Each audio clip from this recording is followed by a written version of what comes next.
Smith saw an opportunity there, but just pulled it deep. So, again, to reset where we're at, Johns and Irvine win game 1, 11-9, trail in game 2, 3-2. Again, this is just best 2 out of 3, 2-11. Sometimes we play 3 out of 5 on Sundays at the Showdown. We're just going to go 2 out of 3.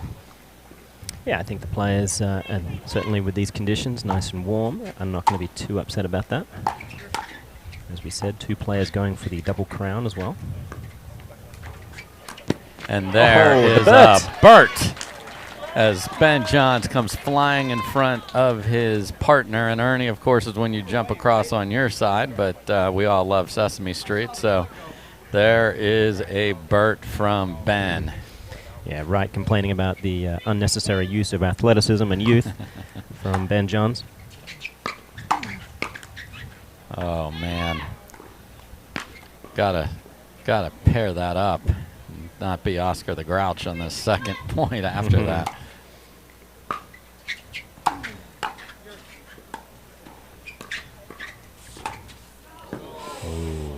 Wasn't quite there. You really have to shape that ball around the post, which is completely legal in our sport. Just get it on the other side, over, around, whatever you can do.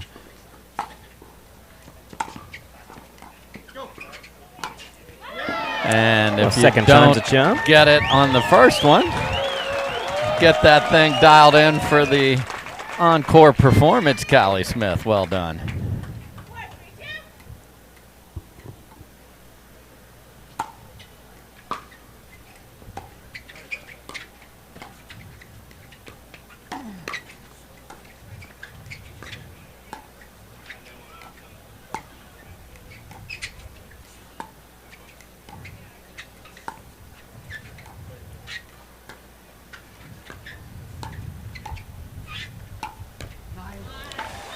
And Smith flicks one at John's left shoulder. Yeah, that's not the typical kind of destination, but I think he'd gotten quite used to her normal positions. So a good change up there from Smith. And Wright ran through that one in a hurry. A little frisky there, you know, again, trying to catch John's leaking into the middle, taking that away.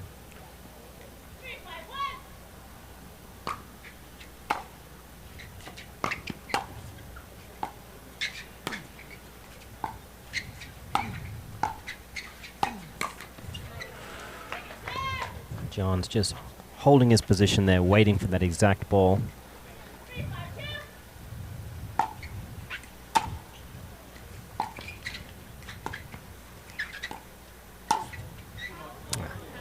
And once again, a little uber aggressive. Yeah, went with the one-handed backhand flick in the middle, just a high degree of difficulty on that.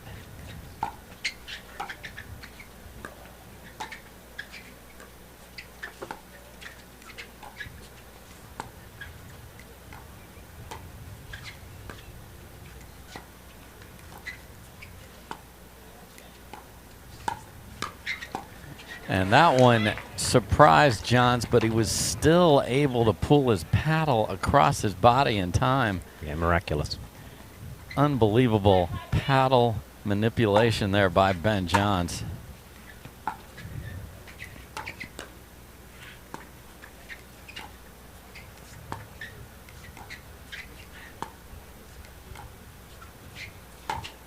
And 2 for 3 now on that particular shot is Callie Smith with a come on top of it. Irvine is so used to being the one who hits the vast majority of these ATPs, she can't believe that there's enough room and angle for Smith to do it also.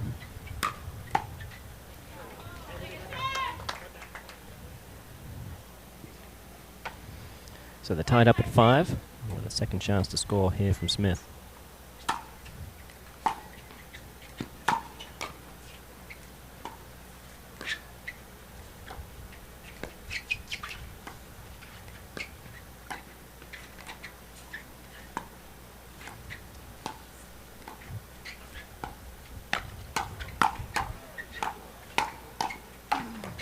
That's just beautiful pickleball on all sides of the court, and Matt Wright is able to finish. Irvine not many players would have been able to get that lob and do something with it. No, she hit a decent shot for sure. However, it did start a cascade of events that has given Smith and Wright the lead. Good look at Callie Smith there to serve. Oh, hello, net cord. We don't get to say hello Newman in this one because Riley and his sister are not available, Lindsay Newman, for this showdown. They'll be back in action on a PPA court very soon.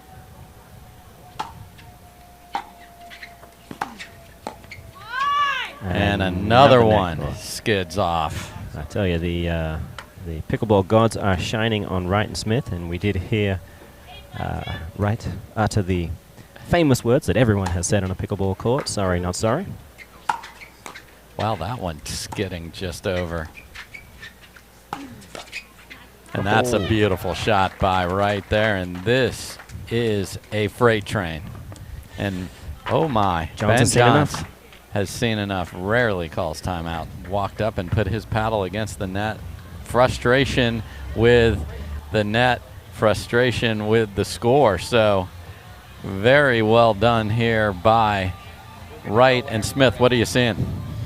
Yeah, I'm seeing some real clicking of the high, as we talked about before, high risk, high reward style from Wright and Smith. All the chances they're taking, they're starting to really take hold.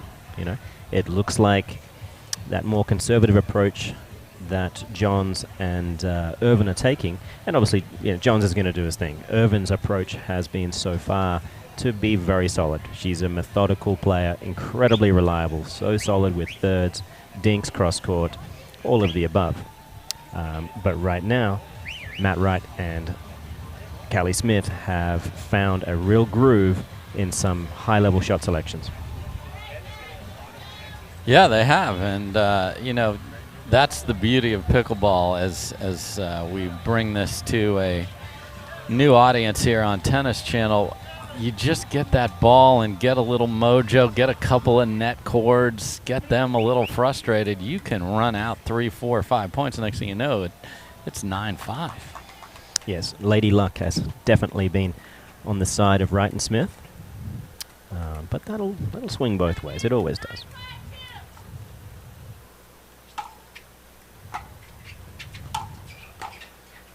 And that one refuses to pop over, and it is Matt Wright and Callie Smith with a game point. Almost always. Yeah, not almost. I mean, yeah, you know, she might have a game 3 to equal the task, but got to earn it.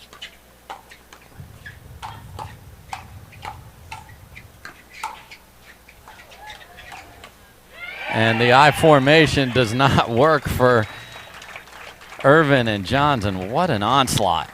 I mean, seriously, after seemingly a 45-minute game 1, game 2, over in a relative blink of an eye, fast points, fast and furious, in favor of Wright and Smith. Wonderful display. And when you play at that pace, it has got to stay in the court, and it most certainly did. Yes, Lady Luck was part of it, but their skill was the difference. We'll have game 3 to decide a winner after this. Eric Weimer, blind man, wanted to climb Mount Everest. My man crazy, but he believed it was possible. We're gonna do it. And because he believed, he became the first blind person ever to stand on top of the world. Guaranteed Rate believes in your dreams. That's why we treat everyone like we treat our own family and work extra hard to get you the lowest low rate possible. Because if you believe, you will.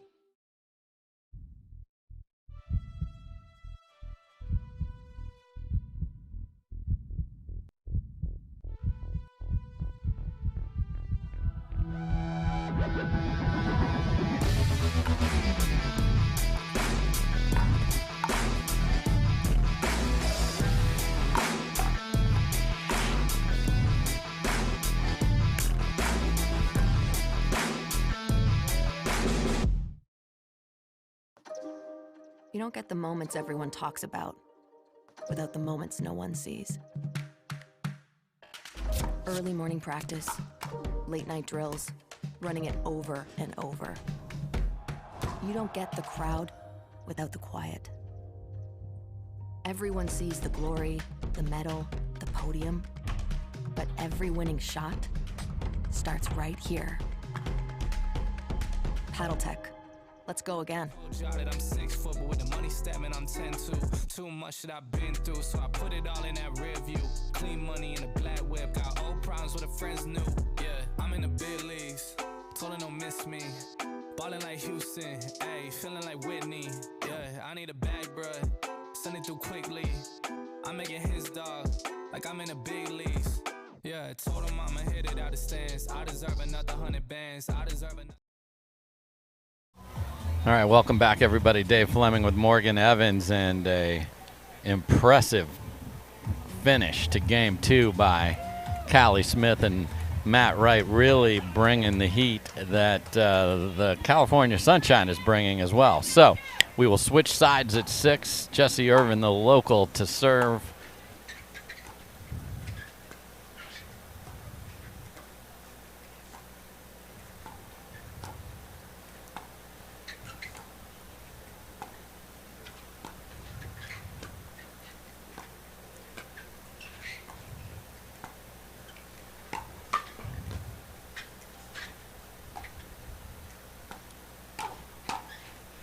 And Jessie Irvine is like, I've had enough of this. Yeah, she was due to send a serious return message. Callie Smith played a phenomenal Game 2. Yes. A couple others around the posts.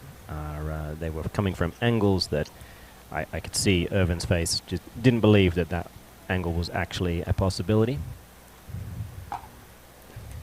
So good start for Irvine with the big two-handed backhand finish.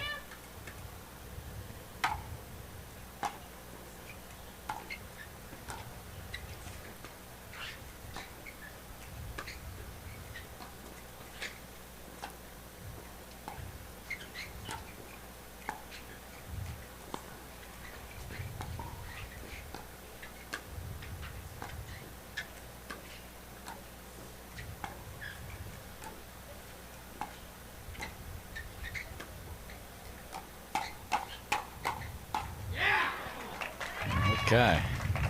Good exchange there. Matt Wright wins it. Matt Wright yells it. Matt Wright stares it down. Yeah, when he starts barking, it's always a warning sign for his opponents, and he knows it.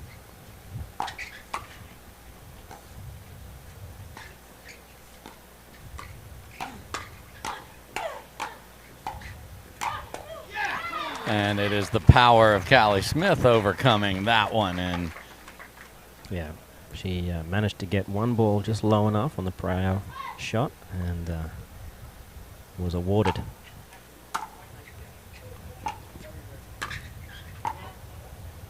And that roll from John sails just deep.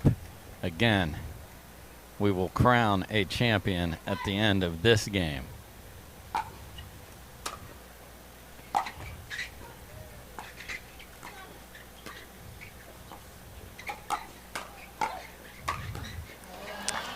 And the Ernie from Irvine.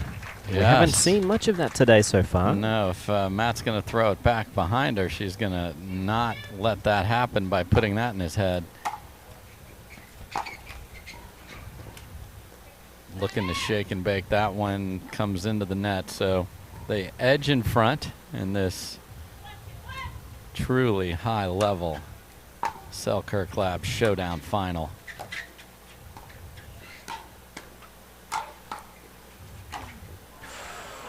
That ball was just low enough. It was at a beautiful height, but unfortunately just dropped out of the sky and made it a little too awkward for Wright.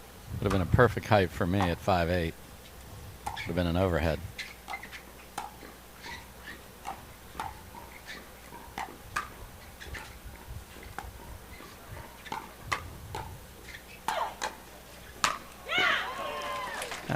Defend that one, Callie, is the message that was sent on this ball right here. Beautiful finish. Yeah, who knows if it was closer to her. She may have, but yeah, that was certainly struck with some authority.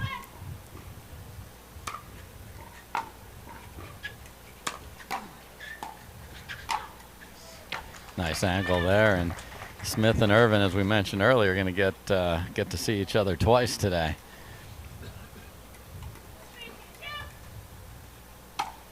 So they're ahead by the slimmest of margins.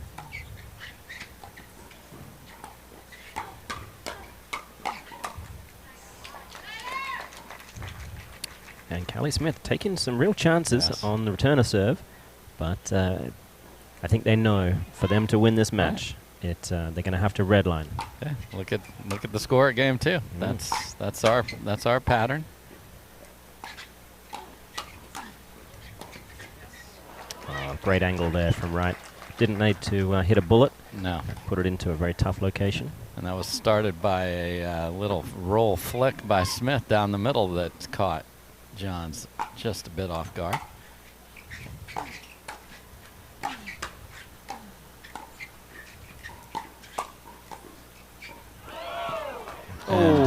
And the net is not even remotely being fair in the opinion of Ben Johns.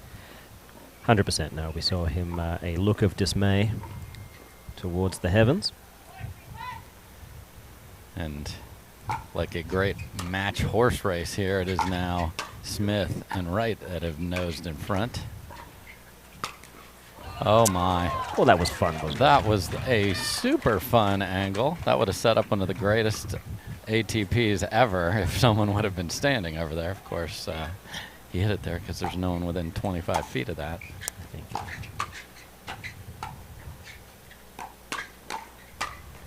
Okay. And Ben Johns is like, I want the ball back. I don't like being down in game 3. Let's go. Yeah, we're going to see now just what level of aggression he's going to bring to the table.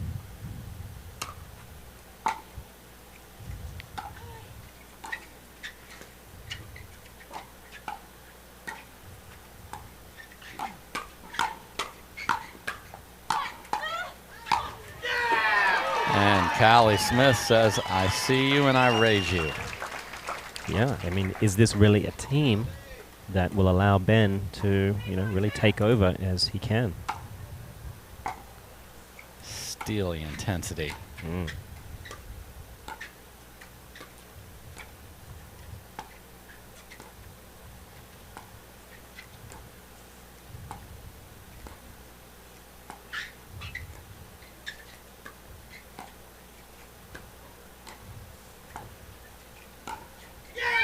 And another one flicks off the tape and stays in. That might have been clean anyway. We'll never know. But unbelievable. I think that seemed clean to me. Yeah, I think they had her. But just unbelievable disguise for her to hold that paddle there, indicate nothing but dink, and then pull the trigger. And plenty of margin from the baseline.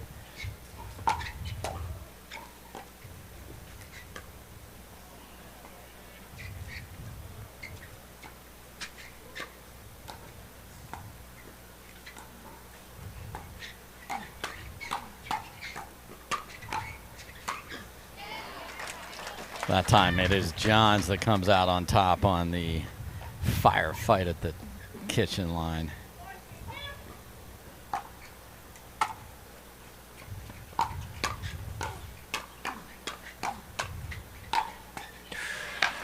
And Johns, he just finished his little exchange with a popped-up ball, more than high enough for Smith to take care of business, directing it cross-court towards Irvine.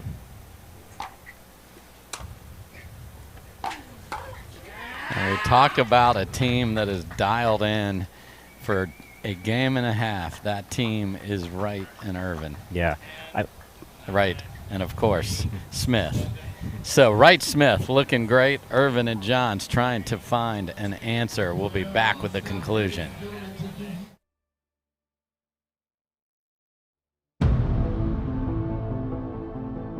No time to waste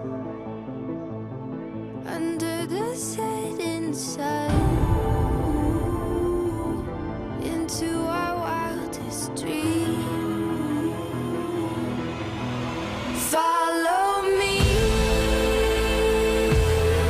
into our wildest dreams, our wildest dreams. 100 fans told them this was always in the plans. I just did it cause they said I can. Blowing euros when I'm down in France. Labels asking how I build a brand. friends. Who I got time, no cap. Made a few checks, but they all in the raps. Had a few friends, but they suck in the past. I don't even trip when I'm thinking about that. Hopped in the whip and we all in black. Shawty wanna ride to the hop in the back. 0 to 100, seen a rap on the dash. They ain't catching up, dog, I'm moving too fast. I'm in the big leagues. Told her don't miss me. Ballin' like Houston. Ayy, feeling like Whitney. All right, we are back, and Matt Wright and Callie Smith have continued to put the formula from game 2 in play here. It is working. They're up 6-3. We've switched sides. Here we go.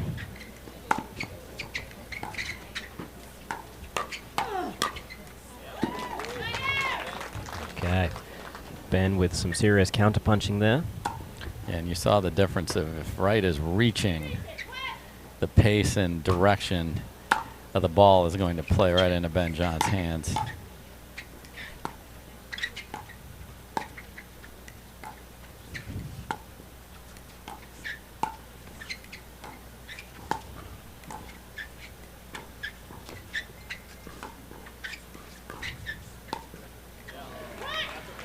Okay, well, a rare error. Yes. We haven't seen much of that in the last few games. No, from that looked a lot like game 1 where it was just the patient pattern.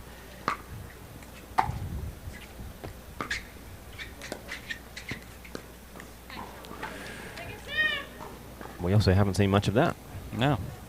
but that's what pressure will do to you. This is one of those rare moments where you see Johns behind in game 3.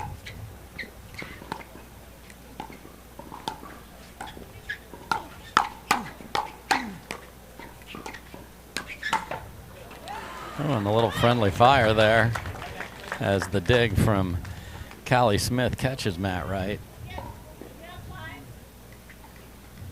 And the lead 5-6 is just 1. Jessie Irvine making sure she's got that ball popped right the way she wants it.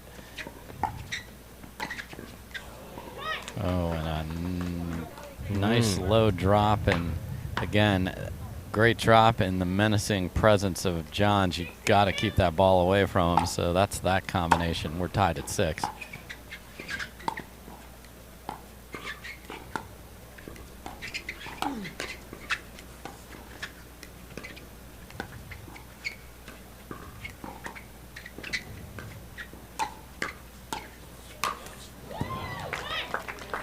Timeout Certainly. was a possibility, and it is a reality. Yes, 100% great timeout. They had a good lead, and they've seen that dissipate quickly. So we're now at 7-6, Johns and Irvine. What would you tell Callie and Matt?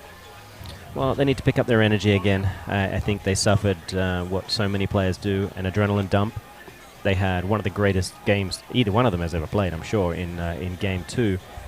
And they came out firing in game 3. Really felt good about their level. However, the side switch, it does affect everybody. Mentally, you go into the new side a little curious if it's going to play a role.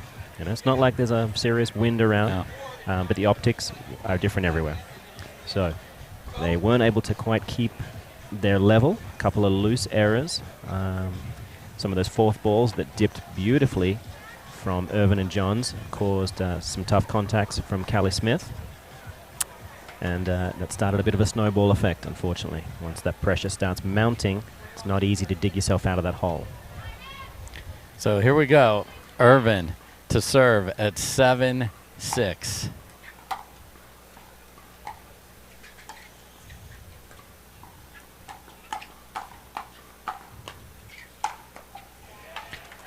Good timeout. Stops the momentum. They're only down 1. Can they find that same idea of making quality thirds? They've been driving most of them.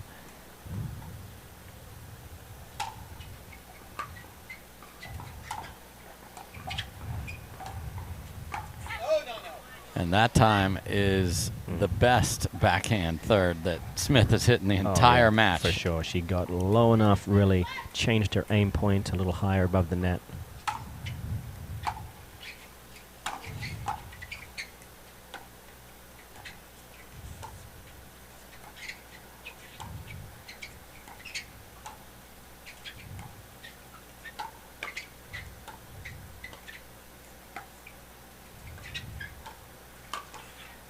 Oh my. Amazing hand.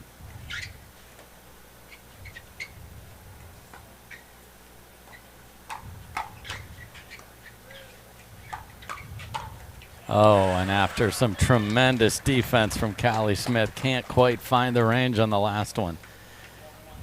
The level has just been phenomenal. I love it. Tied at 7.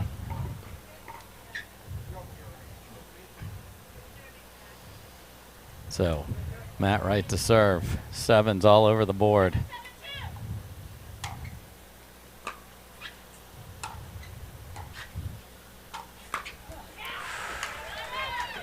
Yeah, that was certainly not available as she might have thought. Yeah.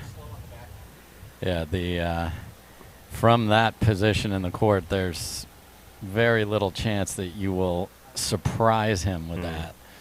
No, and the instruction we can hear from Wright towards Smith was just slow on the backhand. The ball has entered the commentary booth, and none of us are quite aware of where it went. So I will take my headset off. And Morgan is going to crawl under. As a person that is very particular about the ball myself, I understand the desire if it can be located.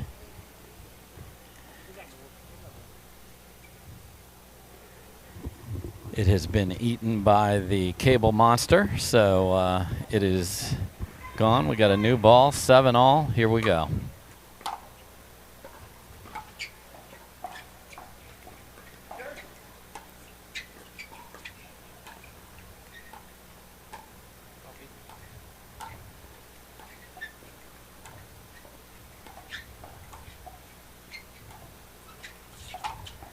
And that one she just misses. Seeing her make 2 of those, and you ask, well, why do they want the same ball? Well, a newer ball can play a little livelier, and you've got the one that you've been using for a while dialed in. Yeah, judging this one, it does look like it's got some experience.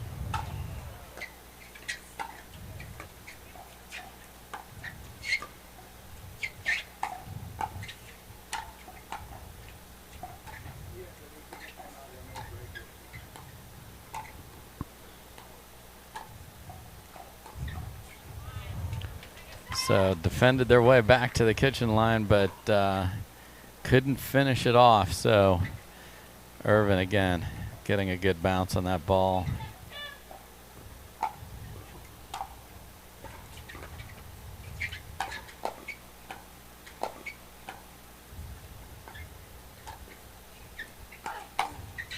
Oh.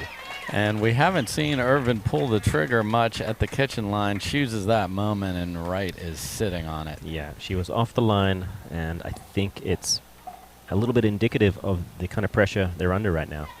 And everyone sort of knows to alleviate a quick, easy point might be a good chance. Yep, and then there's more pressure on your thirds. Get them down, get it to bounce. Let's see, they didn't on the first one. Can they on the second one to tie this at 8?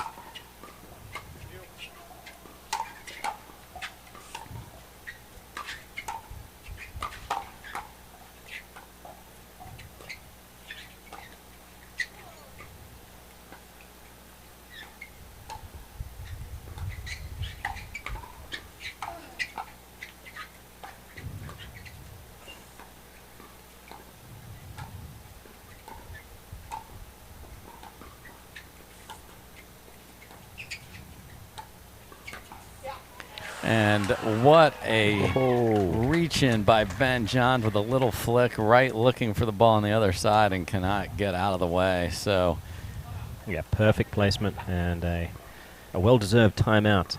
Yes. So Johns and Irvine back in control here. My goodness. So sometimes you just need a timeout after you've played a point of that length. So Wright and Irvine, they're right there. So Wright, Smith, Irvine, Johns will be back with the finish right after this. At Baird, we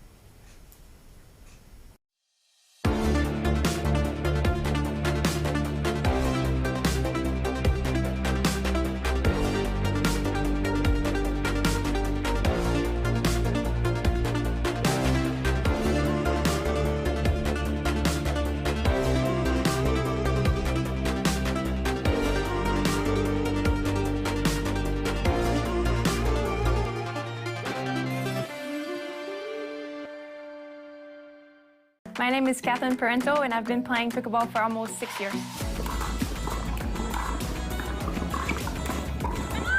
I travel a lot to play in tournaments. I'm always on planes, and I see a lot of people when I travel. I need to make sure that I stay healthy. I need to support my immune system, so that's the reason why I use the Pure Whey C+.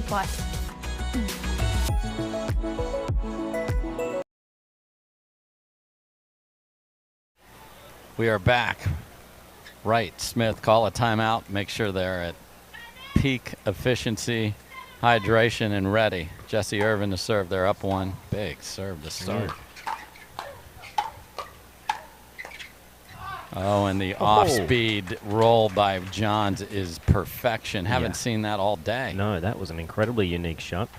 Two-handed backhand in the body. Massaged downwards nicely. Because you're looking for that on a much different hitting plane. And those serves, certainly high risk. It's a little bit deep.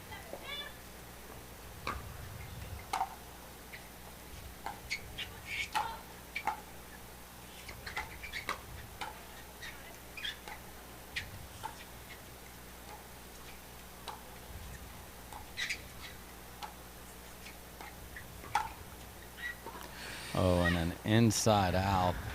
Yeah, I don't know if this was the time to be a hero. No. So we are staring at match point for Johns and Irvine. They have battled their way here. Struggled to finish game one. Finally did on their 8th chance. Can they do it on their first to win the showdown? They cannot. So they're still in it. So now you're thinking, hey, we did this before. We didn't get all the way over the mountain. Can we this time?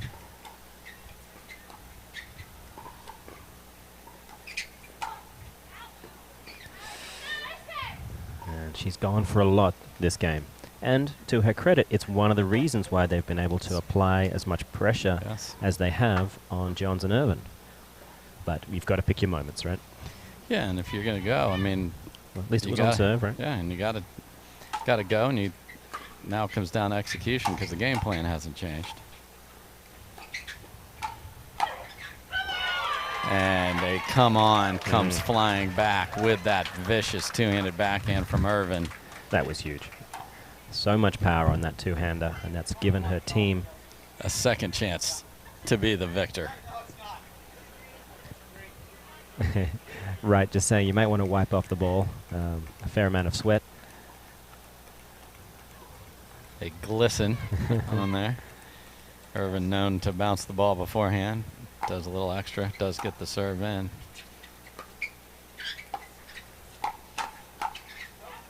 And the battle of one-handed inside-out backhands goes to Callie Smith. So try number 3.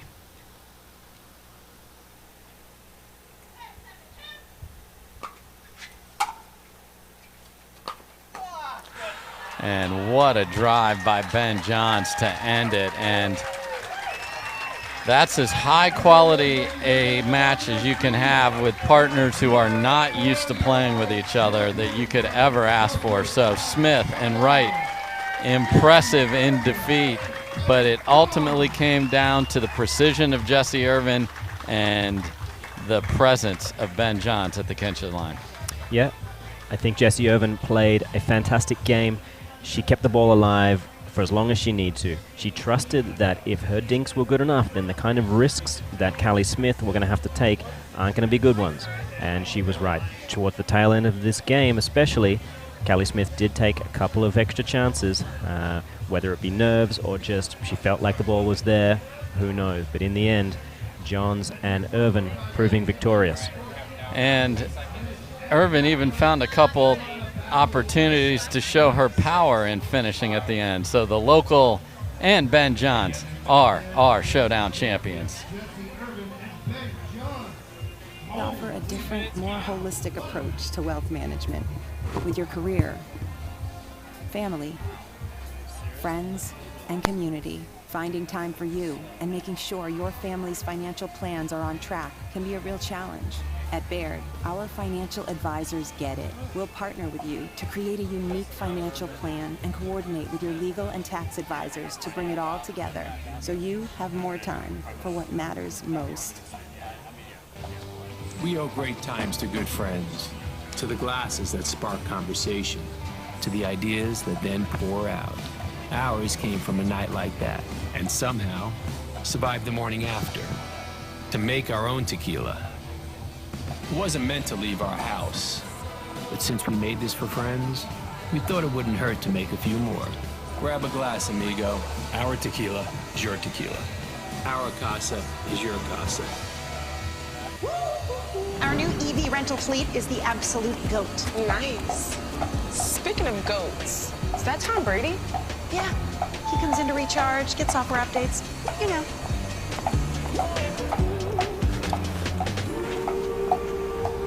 Same time next week? You got it. Cool. Yeah, we'll upload it in so Let's go.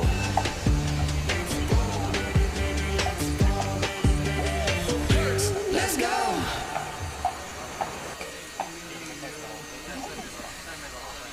It's a gas card. You can always use gas. Always. You have a... Thank you. Hey, do we need gas? Nope. How about now? Still no. Hey, remember Daddy's birthday's tomorrow. 15. A gas card. I could use this. Hey, Evolve your journey beyond the pump in the first ever Tucson plug-in hybrid EV. Welcome everyone to Center Court. I'm here with our champions. Guys, this was such a tense match throughout. Do you feel like the pressure was on or off the two of you, or was it more on the other team? I think it was equal for both of us. We're both playing with, people we've never played with before, so that's, something you're always having to work through during the match. But it was a lot of fun, a lot of great points. So I hope everybody enjoyed watching, for sure. Well, Ben, we heard Matt Wright at the baseline saying, Ben always goes 110% against me. It's so frustrating. What do you think he meant by that? I think I see him in a lot of finals, and I usually conserve energy in some other rounds, so it might not look like I'm going 100%, but you might as well leave it all on the court in a final. So I'm sure when he sees me in finals a lot, he gets 110% me. But yeah, they both played well this match. They're both unpredictable players, and I think they played really well. So great match, great for the spectators, I think, and happy to win. Well, how great is it to start the year off with a win like this, the second half of the year, and what are you most looking forward to in the rest of 2022? Yeah, no, this is great. I think this is a lot of fun. It's great playing with new players, seeing different matchups. It's a good kind of warm-up to get back into the tournament season. And I'm just excited, to get back on the court and compete again. Well, congratulations, guys. We're going to take you back to the court after this quick break. I love pickleball. I love pickleball. I love pickleball. I love pickleball because of the community. The community's number one, the community, the competition level. It's very satisfying seeing yourself get better over time. I can play with my neighbors, I can play with my family, I can play in the pros, I can play against my friends. The people I've met in this sport have become lifelong friends. It's so social. At the end of the day, we're all just here to have a good time. Just met all kinds of people through all walks of life, and that have just become family. Our new EV rental fleet is the absolute GOAT. Nice. Speaking of goats, is that Tom Brady? Yeah, he comes in to recharge, get software updates, you know.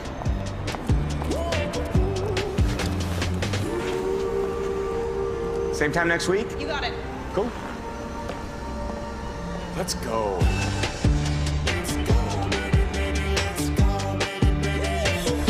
Let's go. For many of us, we just charge ahead because planning for your future takes time.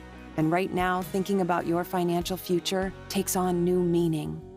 At Baird, our financial advisors have guided individuals and families to achieve their goals through every crisis evolution and groundbreaking idea for over 100 years. That's the difference between thinking you're ready for what lies ahead and knowing you've planned for it. Now that's different. Discover the Baird difference. It's a gas card. You can always use gas. Always. But you have a... Thank you. Hey, do we need gas? Nope. How about now? Still no. Hey, remember Daddy's birthday's tomorrow. A gas card. I could use this. Hey, that. Evolve your journey beyond the pump in the first ever Tucson plug-in hybrid EV.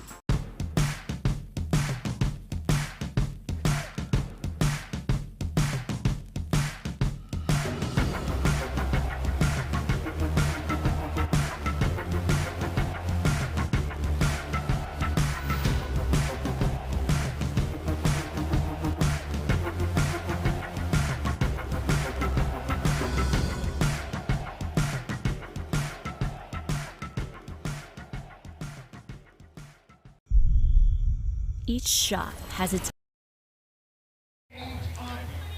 Welcome back, everybody, to the Selkirk Lab Showdown, powered by Invited. We are at the Braemar Country Club just outside of LA. And Morgan, you get to Championship Sunday, and you're like, we want to see the level rise each day.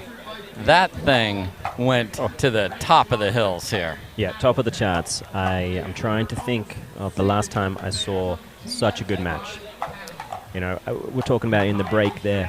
Typically, we've got Ben Johns playing with Leigh Waters. Those are the two consensus best players on the planet right now. It's not too easy for any other team out there to compete and to make it, you know, such a good match. We had Johns and Irvine, you know, proving victorious in an incredibly tough battle, and it had ebbs and flows. It was a roller coaster, and God, I'm going to watch the replay. It was that good. Yeah, this is one of those matches where to see what it takes to win points, you run that back, you're like, certainly at this point within a rally, it must be them, and half the time it was the other side flipping the script. Yeah, the ability for all four of those players to turn defense into neutral, into offense, or sometimes just skipping neutral altogether, just swooping in, doing serious damage. It was a pleasure to be here courtside for that one, and I think we're going to be saying the same about this next. Yeah, so now we've got the ladies, and we've got Leigh Waters paired up with Callie Smith. So she loses a heartbreaker, doesn't have a chance to think about it, has to just flush that, come back now, and has a chance to take this, and look who's there. I've been dinking cross court with Jessie Irvine for the last hour and a half, and she's still out here. Yeah, it's going to be very interesting to see if they want to stick with those sides and just, we did this before. It's good for the cameras. Why don't we continue our little cross court dink fest? So Kovalova and Waters come out here cold. The other two have just played, so it's going to be interesting. Is it stamina or is it freshness? We will have the ladies on the court when we come back.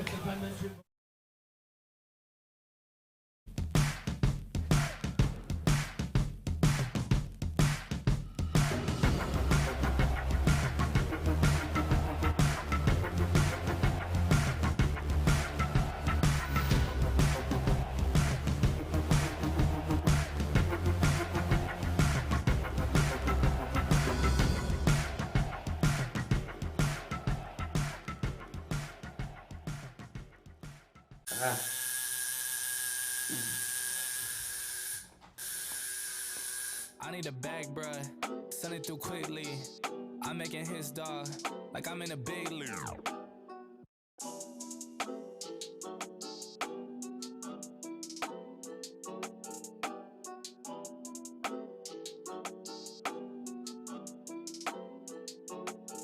I'm in the big leagues.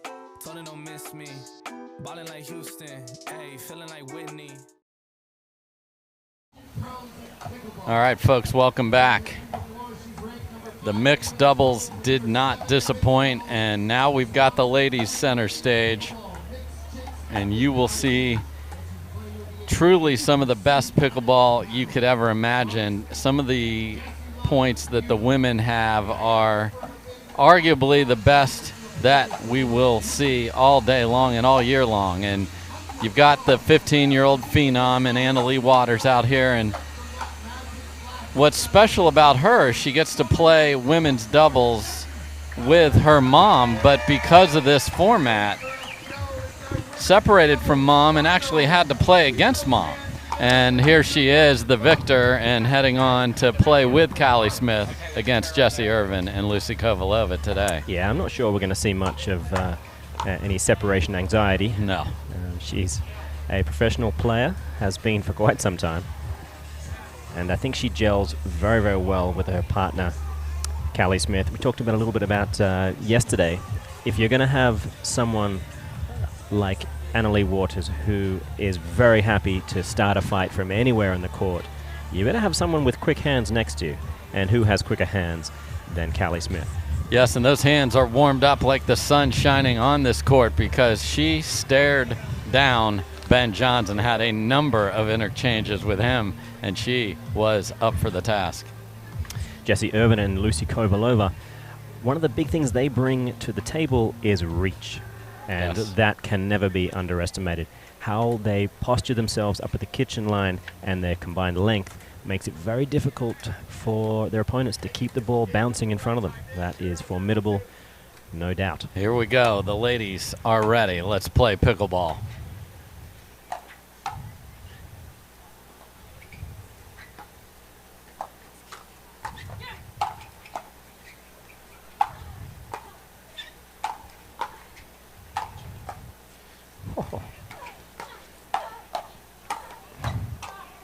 All right, welcome to the court, ladies. Let's go. They are not wasting any time.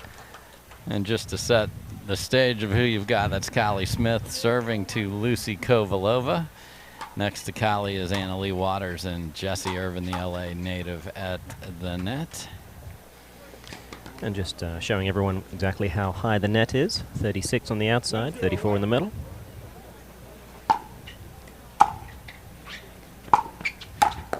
Wow. Oh.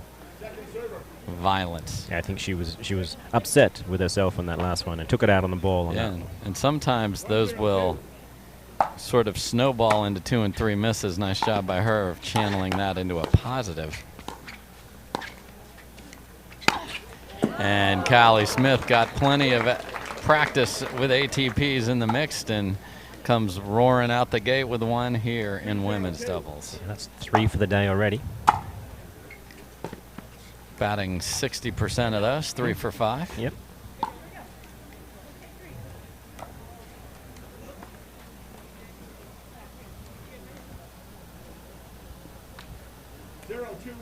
Lucy Kovalova from Slovakia and lives in Wichita.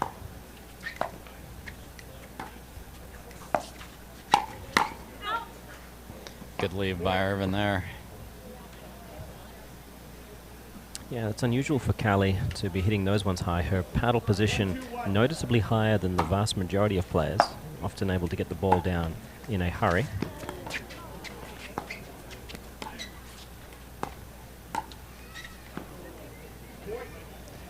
And unlike the last match, it will be predominantly Kovalova cross-court from Callie Smith if they stay in these positions. We definitely saw Leigh Waters and Callie Smith switching it up a bit yesterday, playing both sides. Leigh very comfortable no matter where you want to put her.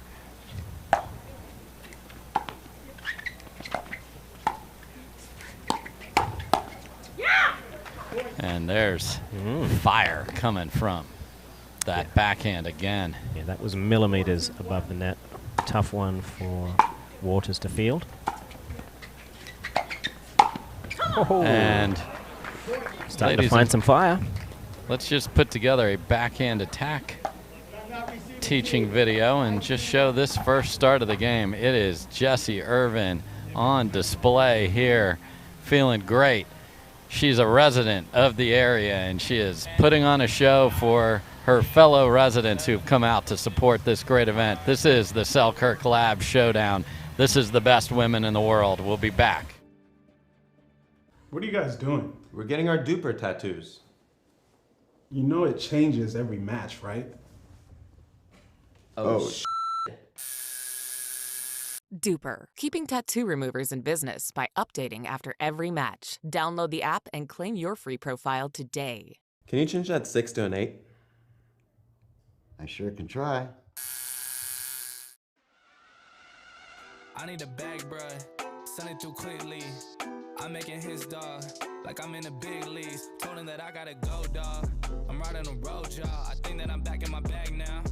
so I need that go, y'all. Got hits when they throwing the fastball. Just too quick for it, peeling off like the whip orange. Seen they effort, this piss poor. I got too much, I gotta tend to. Car payments and the rent due. Told y'all that I'm 6 foot, but with the money statement, I'm 10-2. Too much that I've been through, so I put it all in that rear view. Clean money in a black whip, got old problems with the friends new. Yeah, I'm in the big leagues. Told her don't miss me. All right, we are back, and the roar you hear is the two-handed backhand of Jessie Irvine. Second server. 5-2-2.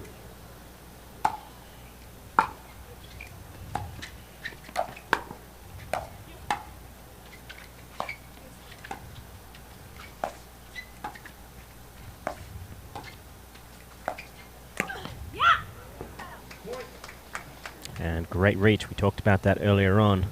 How well they really counterbalance themselves to be able to lean as far forward as they need to make, you know, the dinks coming from the side of Smith and Annalee Waters need to be absolutely inch perfect. Yeah, and again, we talked about this yesterday. You've got Kovalova playing against Callie Smith, who is her normal partner. How much of the strategy is she going to give away to Irvine on how to attack Callie? Yeah, I mean, maybe just the first paragraph, but not the rest of the book. Not getting the full book, no. That drive stayed in by a good margin. And you see they did go for the side change here, so it is Callie Smith now playing the left. That's proven some dividends quickly.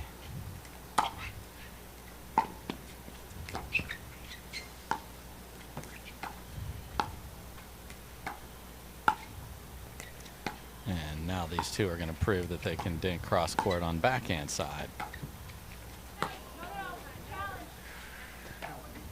And Irvine challenges. Okay, Referee so appeared to see it clearly and has Michael called it out. Kunkis, the referee, says, I saw it out. Now, that doesn't mean you can't challenge it. You still can. Okay, so the ball was called out. The referee said, I saw it out. But guess what? We'll see what the cameras saw. So video doesn't lie. No. So a challenge is called for by Kovalova and Irvine, and we'll take a look at that. So what are you seeing here so far, Morgan? Well, I've seen some phenomenal play from Irvine. That backhand really working well, and it's already encouraged a side switch from Waters and Smith. It's interesting, and something we talked a little bit about yesterday off the air. You know, there's certainly an argument to be made for the dominant side in men's and women's to be different, where we're so often used to the alpha male, for example, in men's doubles being on the left side, having that middle forehand. However, the prevailing two-handed backhand in the women's game and how big it is, how important it is in the game, coupled with the fact that not many of them are looking to take 70-80% of the court and really shelter that left foot of the right side player. Is there an argument to be made for the right side being the alpha player in the women's game? I mean, we look at Annalee and Leigh Waters, how they so often play together. Annalee is on the right, keeping that massive two-handed backhand in the middle. We've got her on that side now, and I like to see that change. So, good idea there. They've all got these just vicious two-handed backhands. How is that any different than a forehand? So let's see if that continues to be the preponderance of what the thought is. Hey, let's let you dictate from the right side and just whale that two-handed backhand. So we'll keep an eye on this. As we talked about in the first match of the day, this game is evolving. The players are getting better. What they're able to do with the ball is changing. And what is not changing is the call there. The ball was called wide. The referee called it wide, and it was not overturned.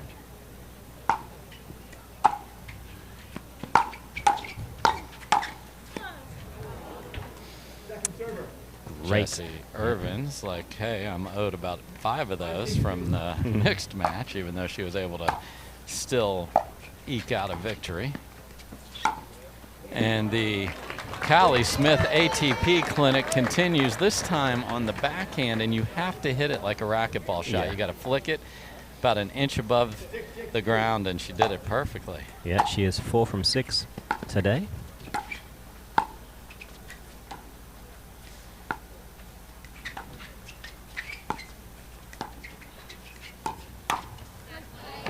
And that's a ball that just cannot be hit there. You are already out of position. Yeah. And the person in front of you should be sitting there on that. Her level of ambition hasn't changed No. since the mixed. But that rally has tied up game 1 here.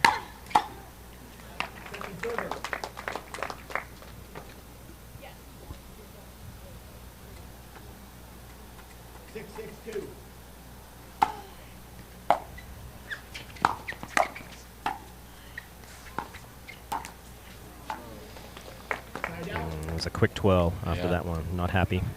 Had to look at something there, but just got below the height of the net.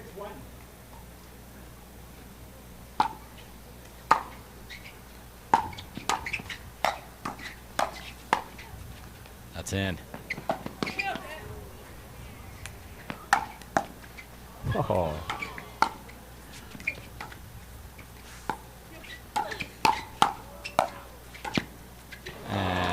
Unbelievable work from Waters and Smith just to stay alive, let alone turn the tide. And that was after Kovalova turned the tide by tracking a ball down at her feet. Interesting choice Irvine made of not hitting a ball out of there. She let the higher ball bounce. And unlike a tennis ball, it's not going to come up enough to get an overhead out of it. So after a phenomenal start from Irvine, a couple of errors creeping in. She has obviously just played an incredibly long, arduous mixed doubles match. And there's that two-handed roar. 8-6-2.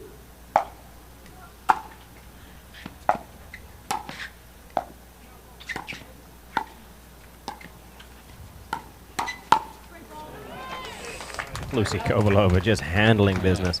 She's not seeing too many balls here, but when they're coming as attacks from Callie Smith, and she has been ready and waiting.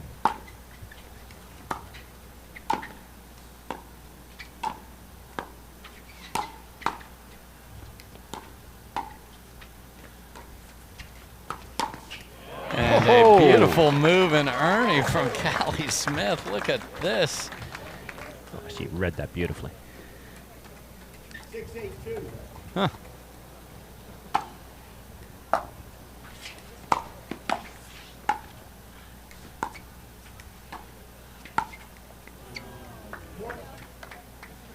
That'll help Irvine's confidence, knowing that Callie can't be playing at this level the entire time, or can she?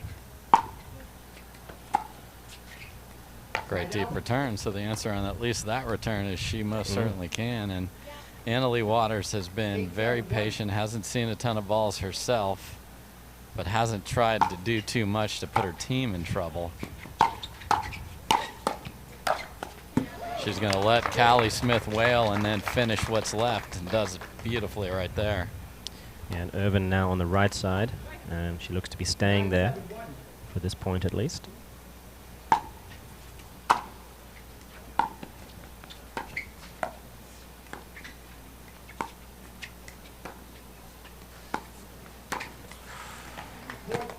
Well, I think it was there. Something that definitely there. She has that attack. She's got such a good single-handed rolling attack. But, and we have a game point here for Smith and Waters, who are down early in this game.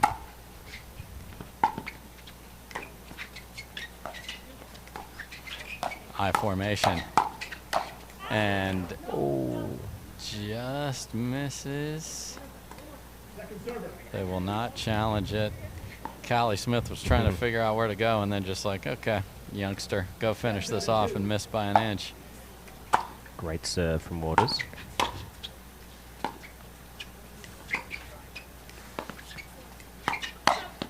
And it is an Anna-Leigh Waters finish, so Great job by Callie Smith of continually setting the table, finishing her own ball. ATP count is rising, and a really good job by those two to dig out of an early hole and take game 1. Will we have a game 3? We'll see. We got to see game 2 first. We'll have that right after this.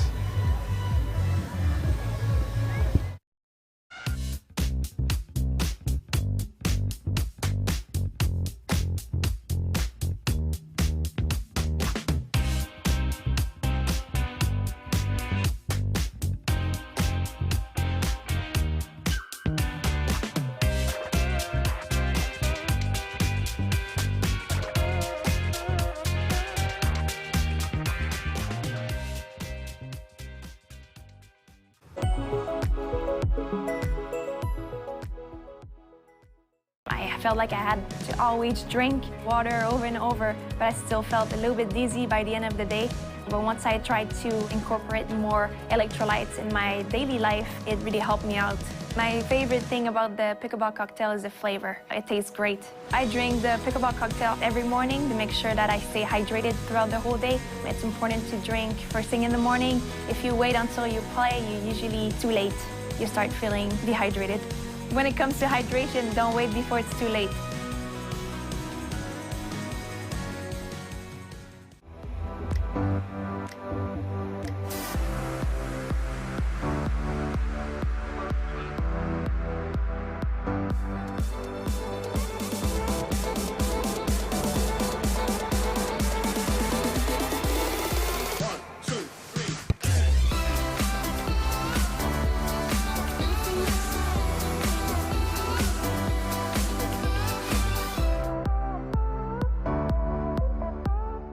Dorothy, I really think Houston, ayy, feeling like Whitney. Yeah, I need a bag, bruh. Send it through quickly. I'm making his dog, like I'm in the big leagues. Yeah, told him I'ma hit it out of stands. I deserve another 100 bands. I deserve another 100 fans. Told him this was always in the plans. I just did it cause they said I can. Blowing euros when I'm down in France. Labels asking how I build a brand. Told him put a check up in my hand. All right, we are back. Dave Fleming with Morgan Evans and Callie Smith and Anna-Leigh Waters with a big finish at game 1. Let's see if they can keep it going.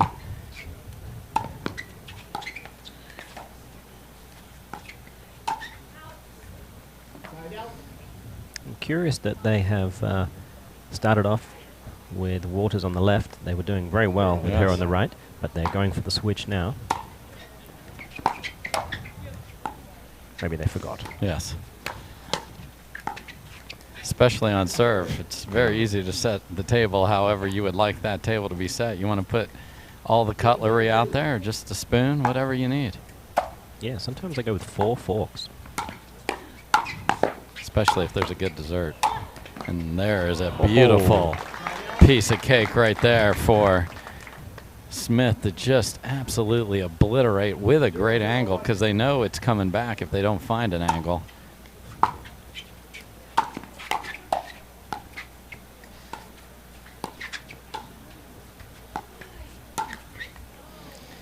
So the one-handed backhand flick percentage has been low across the board here. Yeah.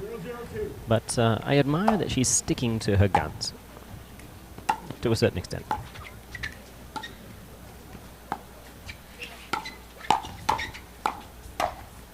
That's just beautiful by Callie Smith, because if you are going to run around it and go down the middle, the next ball you are thinking is coming to the middle. So she went there immediately. She left the backside exposed, but knew that was unlikely to go there. And then nice complimentary pickleball. Anna-Leigh Waters finishes.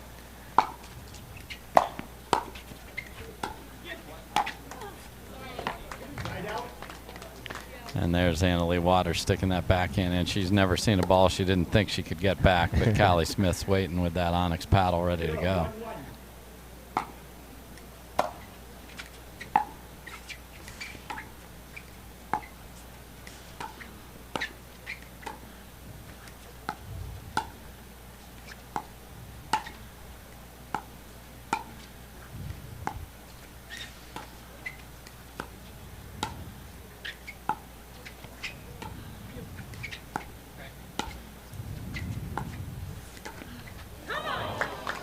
And a great dink there forcing Callie Smith into a tricky little cross step. Yeah. And Irvine just so patient and clean on those.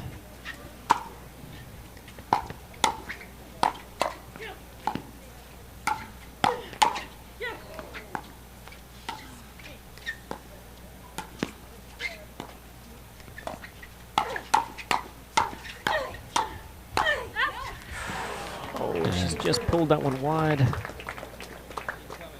After a very intense point by Kovalova, just the look on her face. Air traffic controlling those balls in the middle brilliantly, so there was no confusion.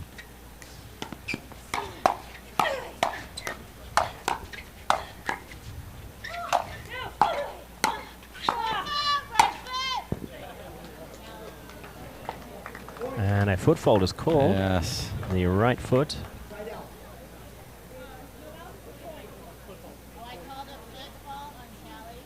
Yeah, Callie Smith, the right foot. Yeah.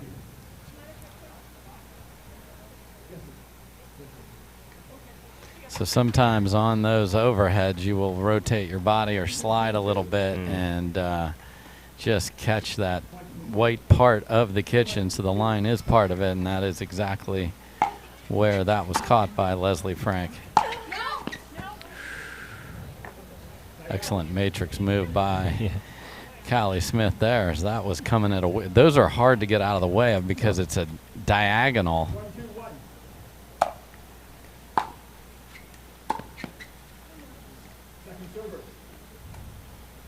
Yeah, I think Kovalova and Irvine will be right to try to target Smith on the returns of serve.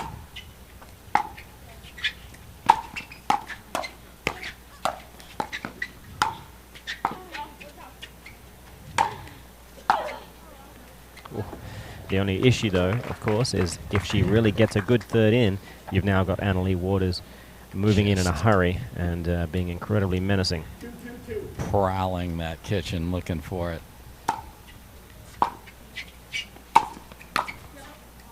And it's in your head, and you don't make as good a volley, and sometimes you don't see a winner hit by Annalee Waters, but she forces the error, which is the same outcome, just done differently.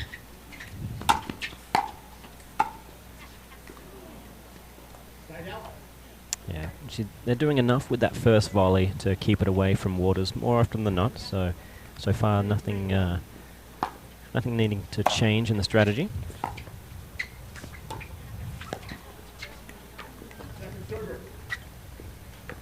Sometimes just a little off-pace ball with some extra spin like that will make it harder. These ladies like to take the pace and use it to reset the ball. Yeah, I mean, we're all sort of creatures of habit to a large degree. Oh. Annalee Waters just so steady at the line and just finds the open court. Yeah, Kovalova really kind of looked to take matters into her own hands there.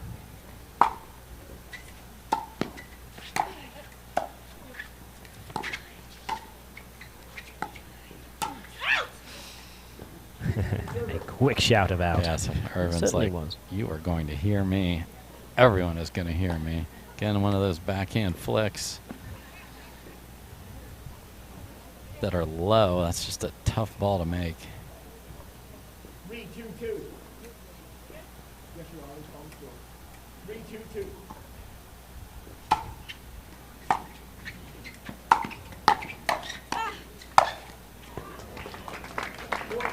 There's their formula coming back.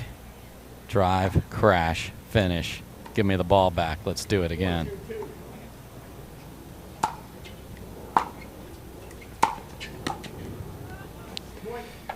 And then that push pressure, as we talked about on that first volley, and Irvine caught reaching there. 5-2-2.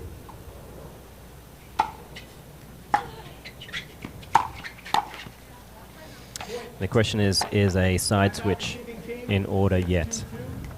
It feels like it should be, because two missed volleys there are difficult to deal with. So we've got Waters and Smith up a game and now have stretched out a 4-point lead here in game 2, looking for a Selkirk Lab Showdown title.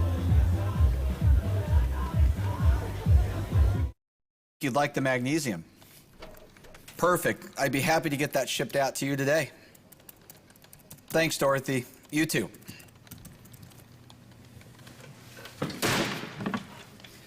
Come on!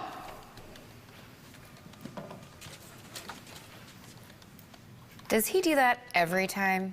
Every time.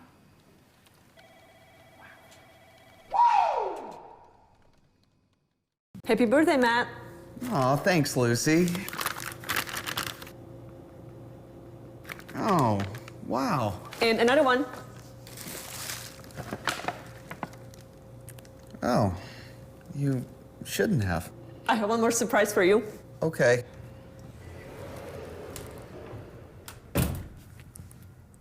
Oh, come on. I love it, babe!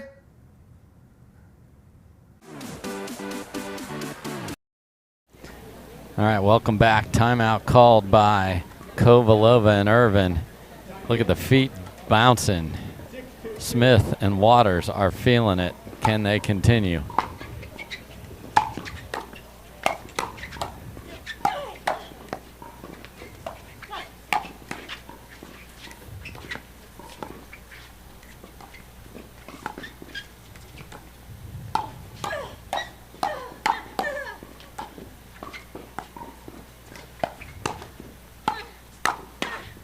And the ball off the tape stops what was an epic point right out of the timeout. Yeah, the defense there from Waters and Smith just to stay alive and give themselves a good shot.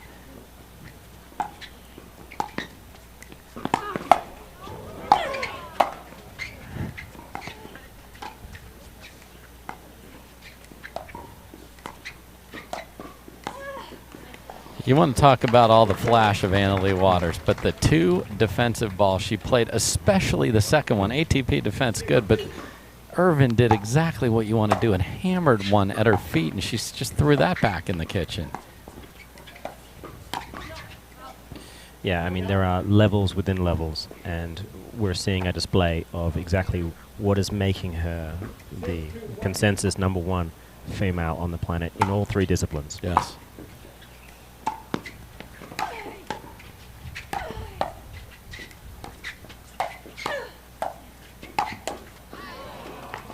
That time it's Irvine that comes out on top as Leigh was trying to take over that point but was never in a great position.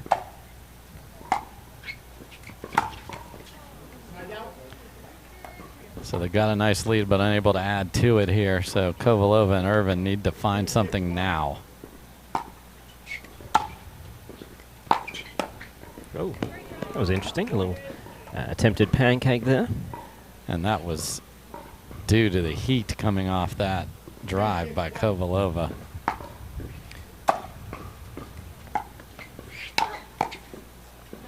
Just wide. Yeah, I would stay away from that Kovalova forehand on the return here. 3-6-2.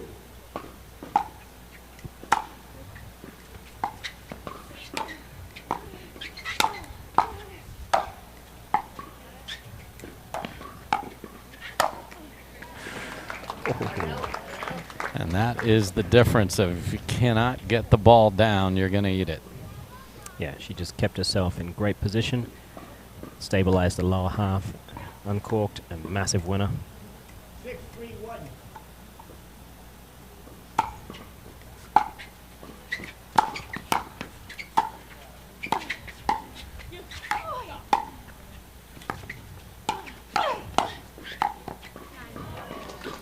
So we are seeing now Irvine on the right side. Yeah.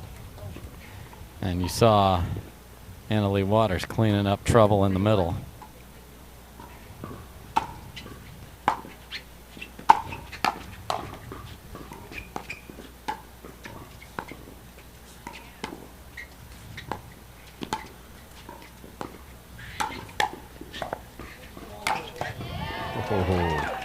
That's going to feel good.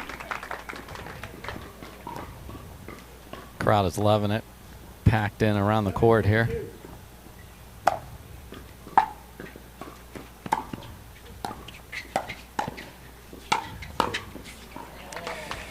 And there was some open space there. Yes. And it would have been a real stretch for Smith to be able to retrieve that one. It just cramped up Kovalova. And just 3 points away. Make that 2, and from a body language, from a smiles, from just posture, we've seen comebacks before, but this is a pretty big hill. Yep. Great return, though. Ooh. Smith's got the foot speed to get there, but couldn't throw it back in. But again, they add to the lead, and it is go time for Irvine and Kovalova.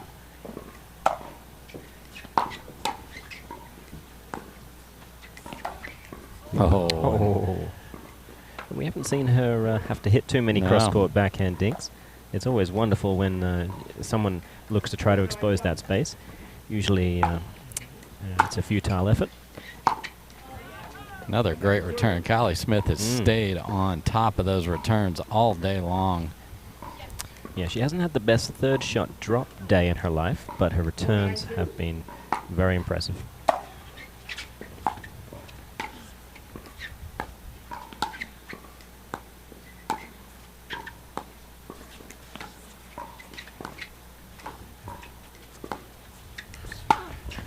Oh, 4 for 7 now. That was a real difficult opportunity on the ATP because of the depth and the pace of the ball coming over there. I think if she ends at 50% and the attempts were on serve, then it's a win.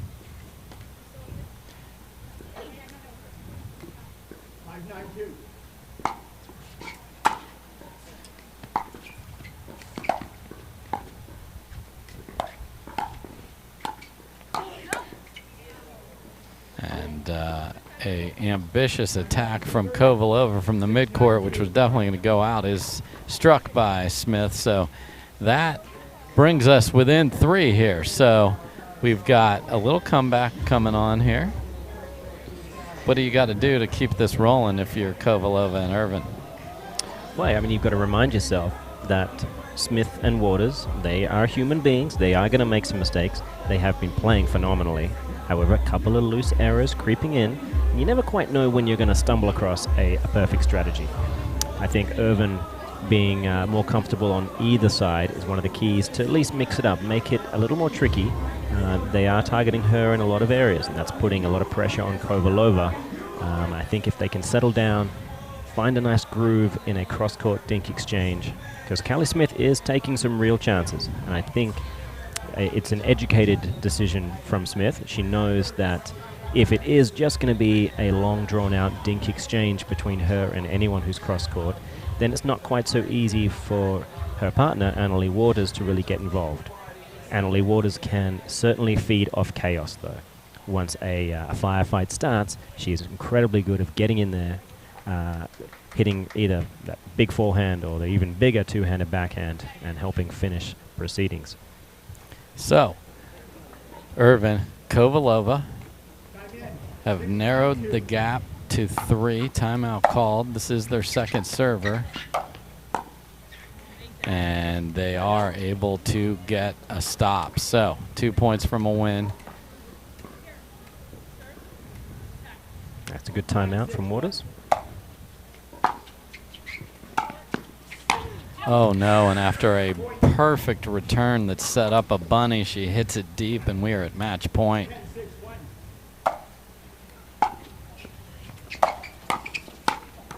And Callie Smith comes flying in and finishes a shake and bake, and it is Callie Smith and Annalie Waters. They are your Selkirk Lab Showdown victors. Kovalova and Irvine put up a good fight, but I'm sure Callie Smith's happy to get a split with Jessie Irvine. She loses the mixed, wins the women's. So 1-1, we won't have a double winner on the women's side. Ben Johns has a chance coming up, but let's close out this women's. What did you think of what you saw here? I saw an incredibly polished performance. I think the real difference makers, it wasn't the whiz-bang, it wasn't the showtime. It was how well they dealt with third shot drops, how well they defended, their work in transition. They managed to keep points alive and get the ball down into some tough locations again and again and again. And unfortunately for Irvine and Kovalova, that part of their games suffered a little bit, unfortunately. So it is Anna-Leigh Waters. It is Callie Smith. They are your Selkirk Labs women's doubles champions. What if you could have shades like these for a fraction of big brand prices? With Shady Rays, you can. We're an independent company, so we do things differently. We offer high-quality polarized shades for a reasonable price. And we personally replace any pair that gets lost or broken. And so far, we've racked up over 100,000 five-star reviews. I founded Shady Rays so that we could have sunglasses that stand up to whatever life throws at us. Order now and get 50% off 2 pairs at shadyrays.com.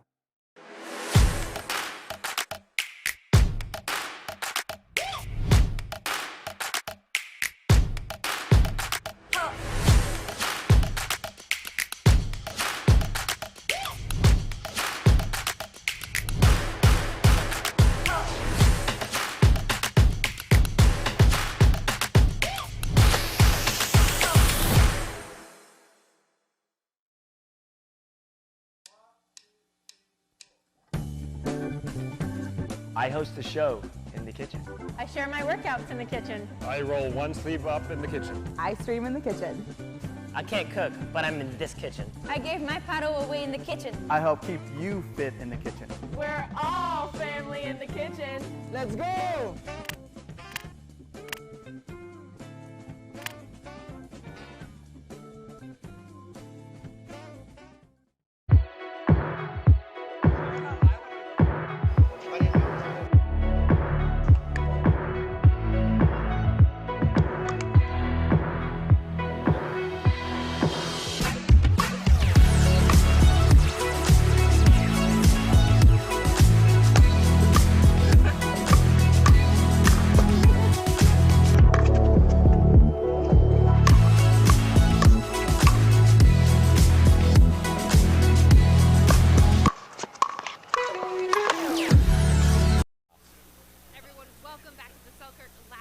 Showdown. Ladies, you have clasped the title here today. That was such an electric match, so tense on both sides. How did you come away with the victory?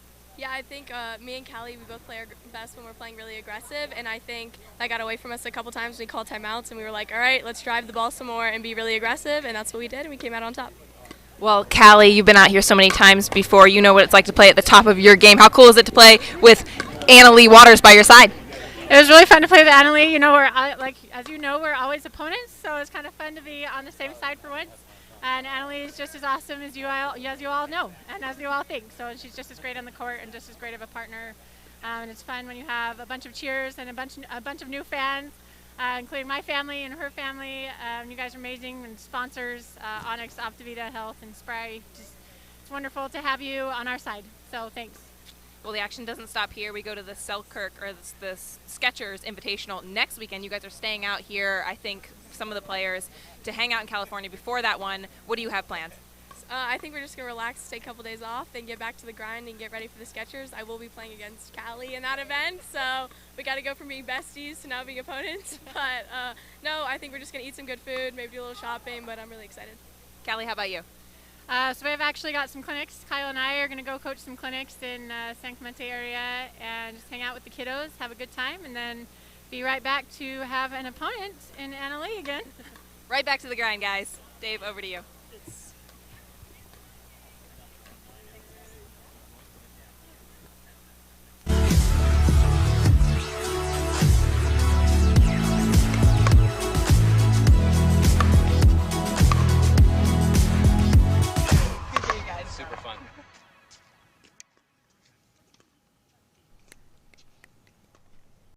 Match point, it's all up to me. Nothing can get in my way. And when they ask, what are you gonna do next? I'll say, I'm going.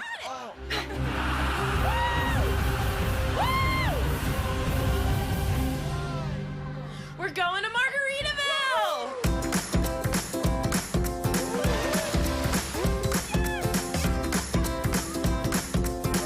You can go to Margaritaville too. Visit MargaritavilleResorts.com. Ladies and gentlemen, let me introduce to you our future. Our future.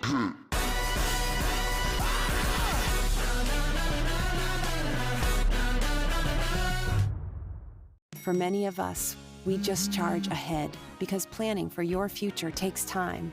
And right now, thinking about your financial future takes on new meaning.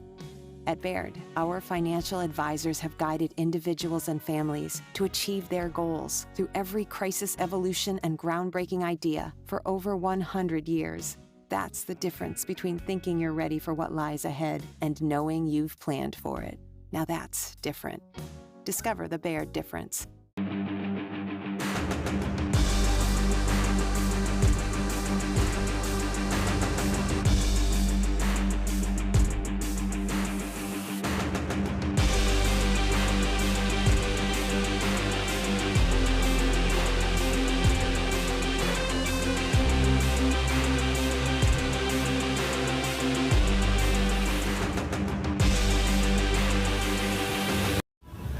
All right, folks, welcome back. It is now the men's turn. We had a just phenomenal mixed doubles match, and then we saw a couple of ladies, that being Leigh Waters and Callie Smith, really dictate the terms in the women's doubles match and get ahead, stay ahead, and never look back. Now we've got the battle of the bends. Yes, the one you all know and trust, Ben Johns. He's partnered up with Jay Devilliers. Opposite them is Tyson McGuffin and a relatively new face in the game, Mr. Ben Newell. But from what we saw yesterday, we are about to witness some fireworks, the likes of which 4th of July may not have seen. So do not blink, everybody. We're going to see some of the quickest points in men's doubles history and also the fastest hands you'll ever likely to see in the game. Yeah, and if you came to see well thought out dink rallies, you have come to the wrong place. This is checkers. We've had our chance at chess. Yes, this is full on Ben Newell chaos. He's got the flashy California shirt. We got all the flow that comes with Tyson McGuffin. He'll be barking, he'll be talking to the crowd. They came after Matt Wright and Colin Jansen, thwarted the chance for a Johns v. Johns final here. Instead, we get a Ben v. Ben. Yeah, either way, it's a delight for the fans. Yes. And I think we're going to see McGuffin and Newell drive the vast majority of third balls. So much of the success and failure, or failure, that is going to be on the paddles of Devilliers and Johns is how well they can handle that first strike. Yes. You know, if their 4th ball stick volleys are on point and therefore making it incredibly difficult for any kind of shake and bake shenanigans to go forth for the team of McGuffin and Newell, then I like their chances. And Devilliers, he didn't start as strong as he would have liked yesterday. However, some of the stuff he brought to the table towards the tail end of the mixed especially, he really looked like someone who is as formidable as we always known he can be. You know, great strength. His reflexes are good. So much of what he can do when a ball actually gets behind him almost. He's got a continental grip. He's one of the few players that are kind of sticking to his guns to a large degree. That makes him quite backhand oriented, and that backhand is beautiful when he really gets the shoulders around on the volley, and when he chooses to drive with that single-hander. Oh, it's just lovely to watch. So much power, so much precision. So, yeah, and I'll tell you how stressed out he and Ben Johns were before this final. They were warming up left-handed. Yeah, no. I mean, it switches on the other side of the brain. I often brush my teeth left-handed because it helps the brain, really works. So I don't know if they were doing it for that or just to see who was better. Chances are it is the latter, not the former. I'm quite certain there was a scoreboard somewhere, and whether there was wagering, we'll never know. But they look good, though. They did. I hope we got some footage. So you're going to see McGuffin roaring, hitting that big, deep, high, bouncing serve. And then for those of you that love to see people drive the ball from the baseline, there's only 44 feet of space for Ben Newell to rip both forehands and one-handed backhands. He don't care. Yeah, I think what he's going to realize fairly early on is if he elects to rip those balls at Ben Johns in particular, that firstly, Johns has such an acute awareness of what's staying in and what's going out. he will easily swivel himself out of the way of things going out. And if he's the returner still coming forward, they may still elect to drive towards him. One of the other parts of this game that we have to be aware of is both McGuffin and Devilliers know each other's games very, very well. They are, we can call it long-time partners now. They've played this year in a lot of tournaments. I think we had tail end of last year as well. They know what to do against each other, and they understand each other's strengths and weaknesses. I think they'll be fairly comfortable sharing some stuff as well. Yeah, this is one of those where I know you, you know me. We know what the one Ben is going to do. It's Mr. Newell, and what level is he able to bring to a final? What he brought to the semifinal could be plenty enough to win here on Sunday. Yeah, I think Ben Johns and Jocelyn Devilliers, for them to have a good chance here, and don't get me wrong, I think they probably are the favorites. We never know exactly when Johns is going to really find that second, third, fifth. Well, it looks like he skipped fourth on that particular sentence. He did. But either way, he can just do that. First to sixth on occasions, but it's going to hinge a little bit on Devilliers being a little more patient. Yeah, they definitely had some instances where they ran into each other. All right, the men are ready. Let's play pickleball. And that is bad news if you're Newell McGuffin, because Devilliers not only handles the first one, but it goes behind McGuffin and hits a winner.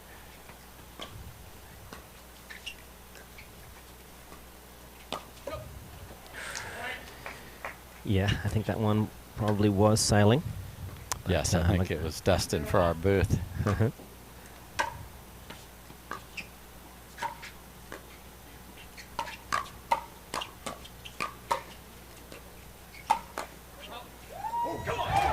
Good lead. They will find energy wherever it is. Oh, they have solar panels probably in their clothing just to tap in.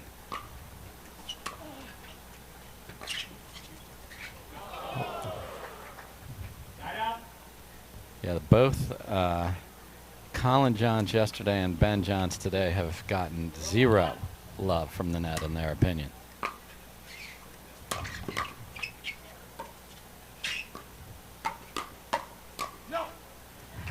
And there you see, you mentioned it in the open of this match, Devilliers able to handle a ball behind him on the big drive from Newell, and he's going to just keep cracking it.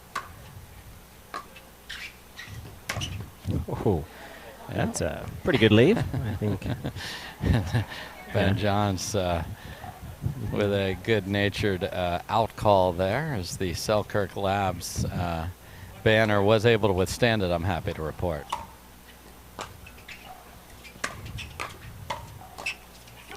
And there's the backhand we talked about. He is not shy. He went one for his first four in the semi and then really found the range.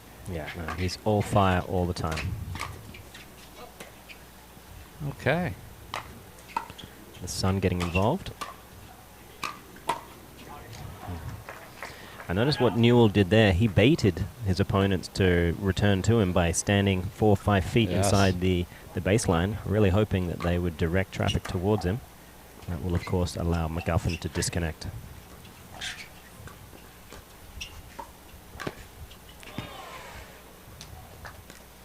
Good attempt. Yes. Inches away from greatness. Good job by McGuffin of just keeping that so low and close to the net.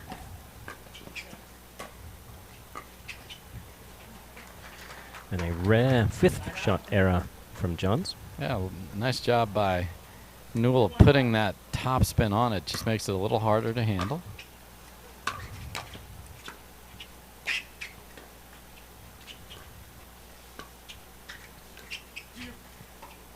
And your TV is not messed up. That's Ben Johns on the right side of the court. And and a huge play from McGuffin and Newell. Backhand Ernie tags Devilliers on the right pocket. Yeah, and a lot of confusion again.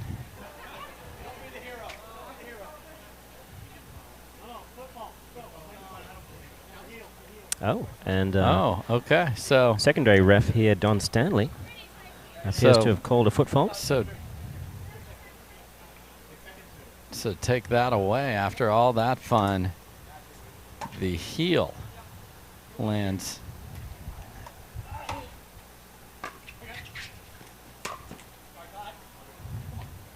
He's going to just keep swinging. You don't even need to tell him. McGuffin does not even need to look back and say keep swinging. He will do it. So we'll see if the footfall call is a momentum changer. And John's 2 5/5 in a row.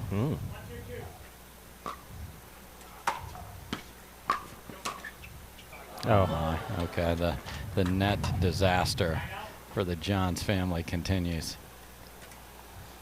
And there we see the jump right on the line. Yeah, it's a good catch from Don Stanley. We'd expect nothing less.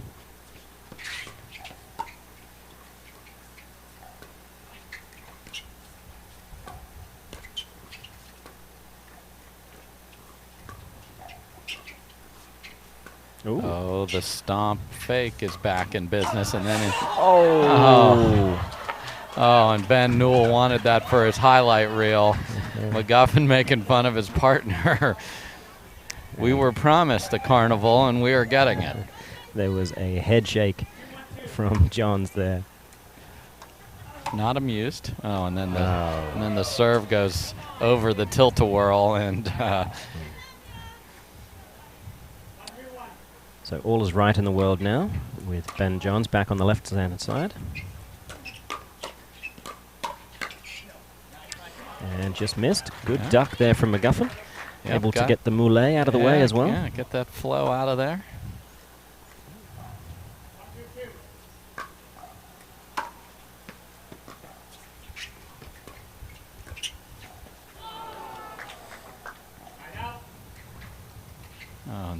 Newell's even having fun little soccer action with the retrieval of the ball to serve.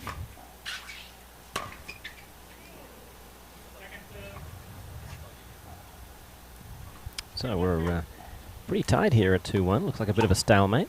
We'll see who can wrestle some advantage. Oh, that's a nice ball getting behind McGuffin as he attempted to intercept. He was certain he was going to get something to smoke in the middle, and that is not where it ended up.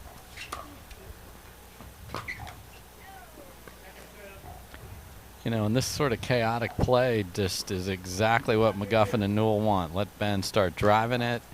Maybe he'll miss some. And he misses the backhand drop as well. So tough start for Ben Johns while serving.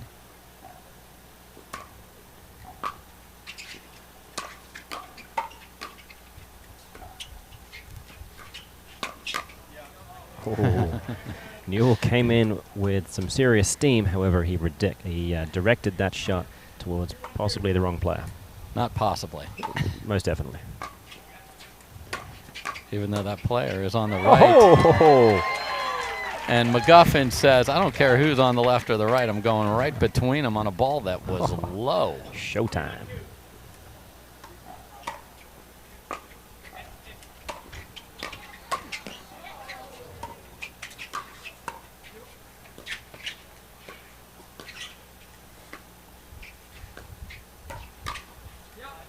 And again, they go in the wrong place on the attack.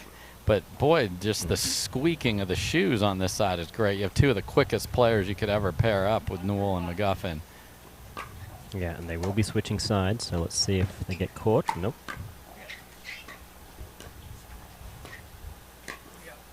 And pretty by Devilliers right there. Yeah, he does own some great deception.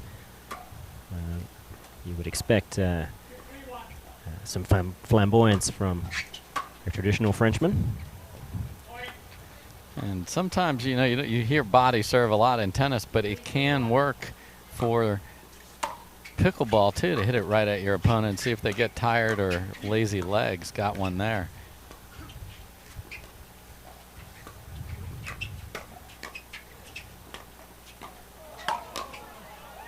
Wow. The degree of difficulty of John's getting a paddle that went off the tape was extraordinary. It doesn't end up creating a point for him, though.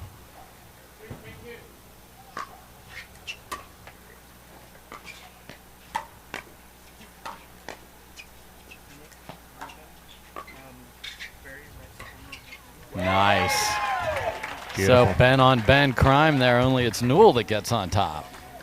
Yeah, I mean, one of the other factors at play here is left-handers are incredibly difficult to read. You know, we all rely on understanding body language and getting some, you know, a fraction of a second early reads on where an attack is about to go. And that is that much more difficult with a lefty in front of you. And that ball just wide.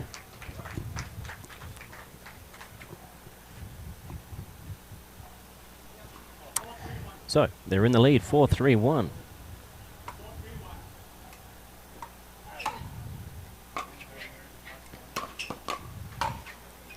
He's got that is the drive, the shake, and then there's the McGuffin bake.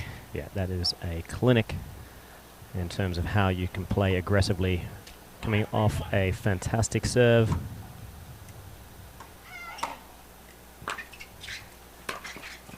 Oh my! Honestly, the net. I'm laughing at the situation with what has taken place here today. 6-3. Team Chaos.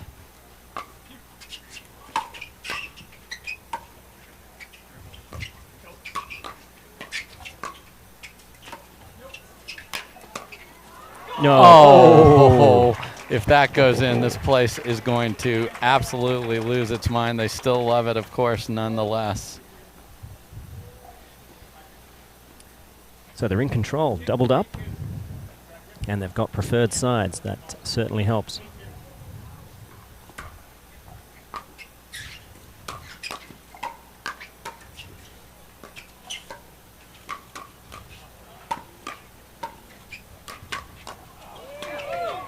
No, and Newell just misses it. But these points are fantastic.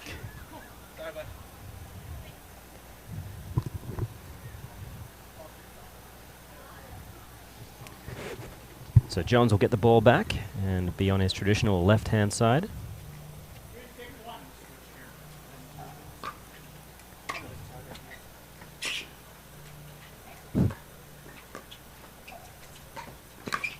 And there's a beautiful Ernie. That time it does get just over the net.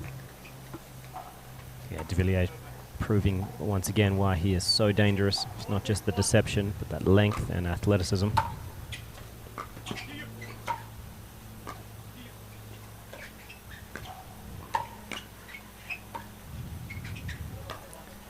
Oh, and John's, the dreaded HTP, had a look there, but just clipped it off the edge there. So second serve.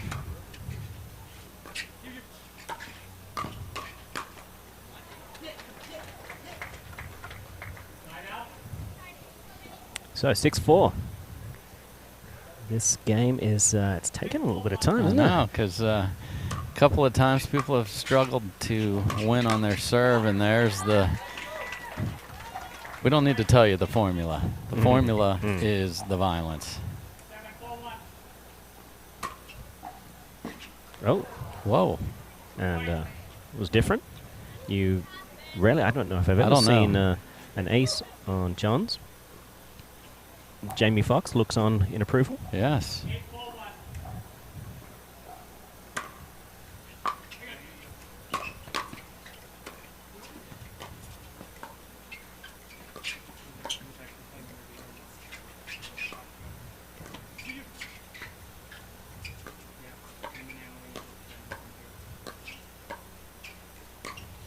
That's pretty from Jocelyn Devilliers. So yes, you mentioned Jamie Foxx in the audience, a lover of the sport.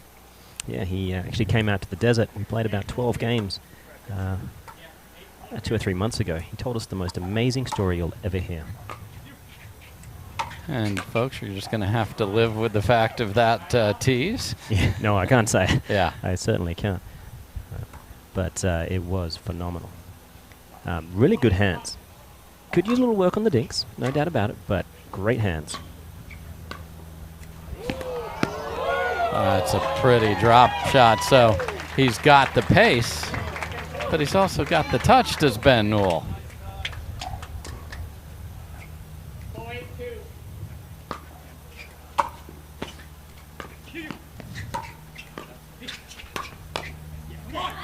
And Ben Newell flying all over the court here. They're going to keep coming all day long. Yeah, I mean, there's so much to be said for applying constant pressure. Keeping your foot on the jugular for as long as possible. It just doesn't give your opponents any real room to breathe. And if the returns continue to be this short, Newell is just going to have batting practice fastballs to just tee off on. Yeah, some tentative returns. Oh, mamacita. That one there was a game winner. 9-4-2.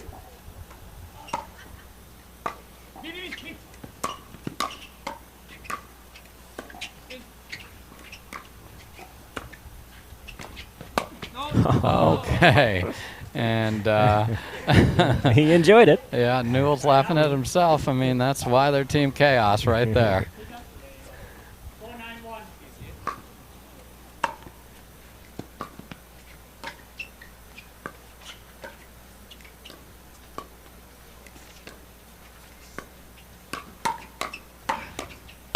Oh.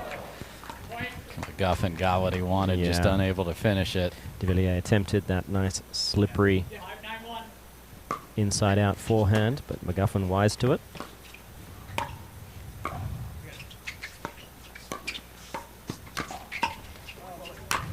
And another successful Ernie sets up the big finish from Ben Johns, and the Selkirk Lab 002 paddle hitting the ground is the sound of a timeout. So what an entertainment. We knew we would have chaos.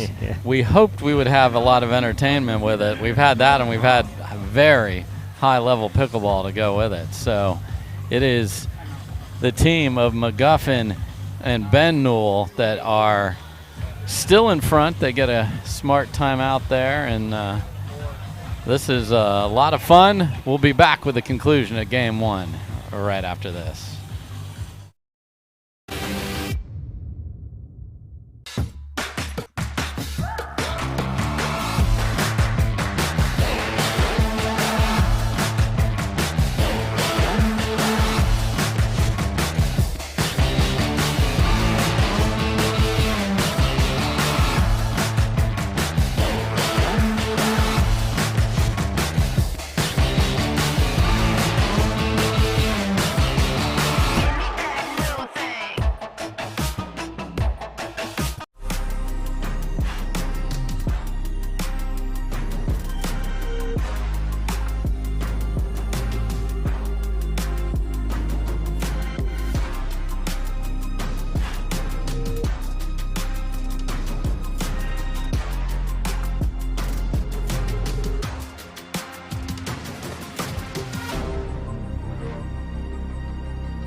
All right, folks, we are back. There you see Jay Devilliers and Ben Johns. They were well behind. They're now back within 3, and Newell and McGuffin are going to just keep coming. They're crazy like a fox. Great to see Jamie Foxx, a lover of pickleball, in the house today. Oh, I see what you did there. Nice work. Way to set yourself up. Just knock it down.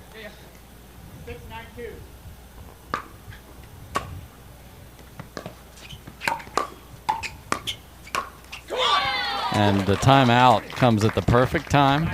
2 very smart points played by McGuffin and Newell, and now can they get the drive, crash, shake, and bake to the finish line.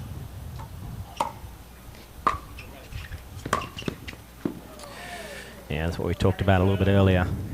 Johns does not bite on those kinds of drives. 9-6-2.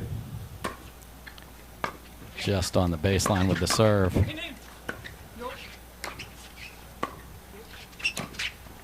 Oh, and it stays in. Perfect flick by Ben Johns right there.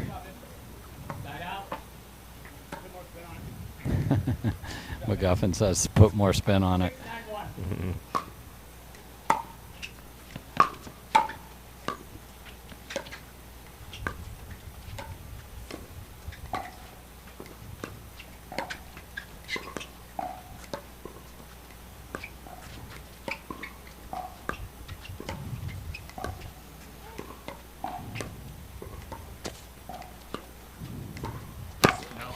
Yeah, we saw that one coming, didn't we? He attempted it on the previous shot. There's the fake, and there's the winner. Yeah, so very smooth. That's 3 for him, isn't it? Yes. And they're all of a sudden within 2. Oh, and McGuffin's body was not committed there. 8-9-1.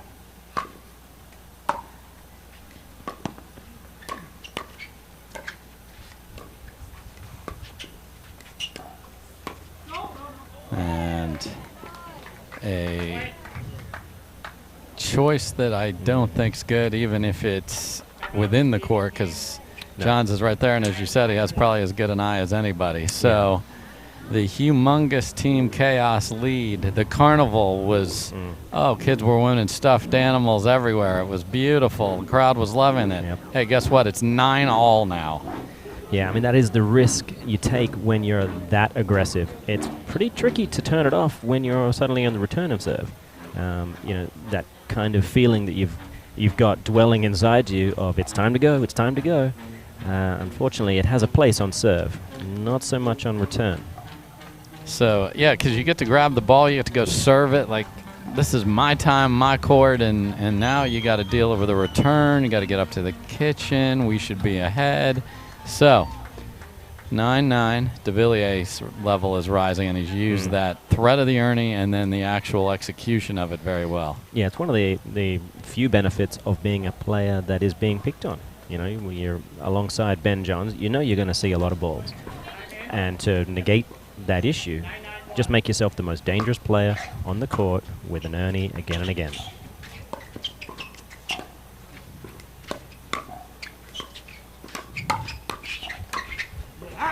And Newell sneaks in there with the left hand and catches John, so he wins another Ben v. Ben. 9-9-2.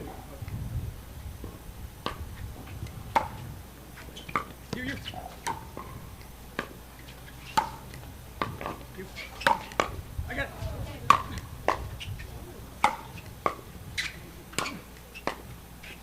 That's going to stay in.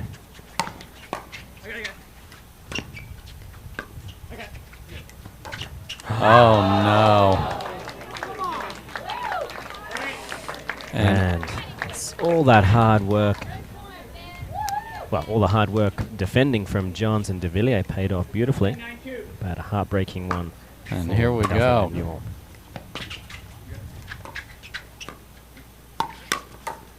And they are able to close it out, so they come all the way back.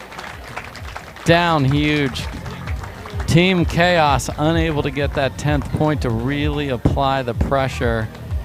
Devilliers and Johns hung in there, let the balls go when they were smoked deep, and they take game 1. We'll be back with game 2 from the Selkirk Lab Showdown, powered by Invited.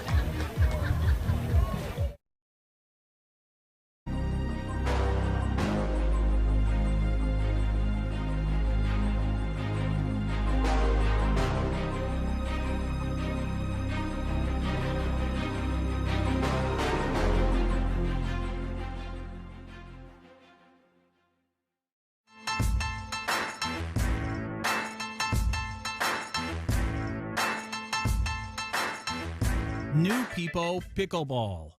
How do you get what you want? Eric Weimer, blind man, wanted to climb Mount Everest. My man crazy. but he believed it was possible. We're going to do it. And because he believed, he became the first blind person ever to stand on top of the world. Guaranteed Rate believes in your dreams. That's why we treat everyone like we treat our own family and work extra hard to get you the lowest low rate possible. Because if you believe, you will.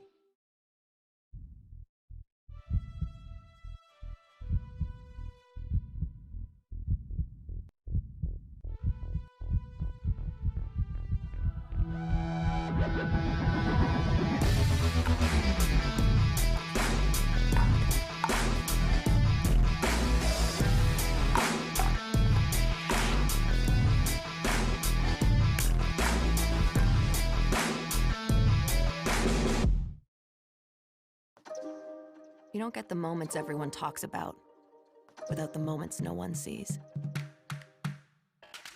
Early morning practice, late night drills, running it over and over. You don't get the crowd without the quiet. Everyone sees the glory, the medal, the podium, but every winning shot starts right here. Paddle Tech, let's go again. Folks, welcome back. Dave Fleming with Morgan Evans, and boy, we had a lot of fun there, and it was Devilliers and Johns who maybe were the only two people in the house just playing it even keel. Yeah, to say they weathered the storm is an understatement. Oh no. He gave it everything, no doubt about it. Lost a little balance and the point. 102.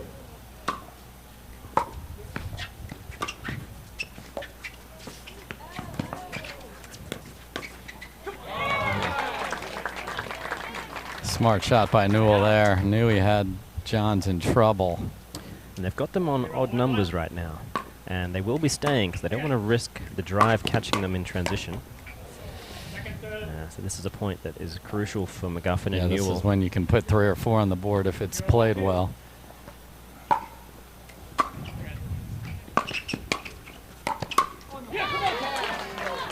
Yeah, this is big. Yeah, yesterday the fist pumping, the chest pumping, chest bumping, haven't gotten quite to that level yet. But it's coming. There's, okay, double slap. Yeah, once again, even though Devilliers was up there, the balance player at the kitchen, he got the drive at him. Needed to do a little more with that. Oh, and then it's in your head and you get a missed return, and just like we said, a bundle can come, and here's 3. Yep, punches and bunches.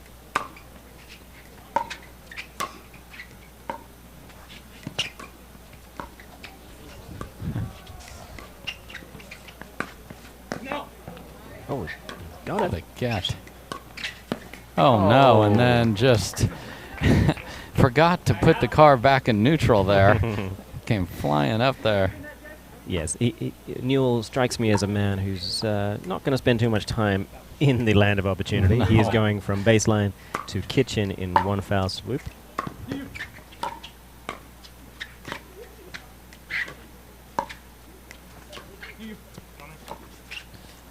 Oh, he's just missed pulled it.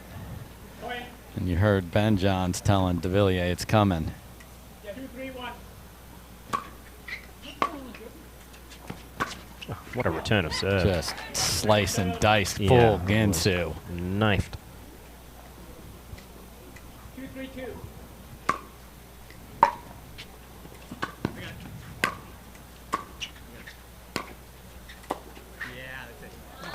Great depth.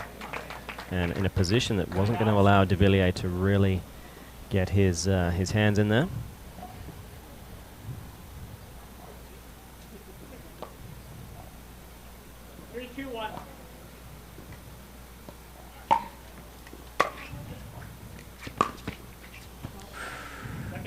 It looked good. It is a relatively flat backhand, unfortunately. There's not a lot of shape on that, so the margin for error is tiny. Especially you got 44 feet to work with. It hasn't changed. And goes for the 5th shot drive too. So you can get the ball back quickly when the chaos is not finding the court. That is what happens here.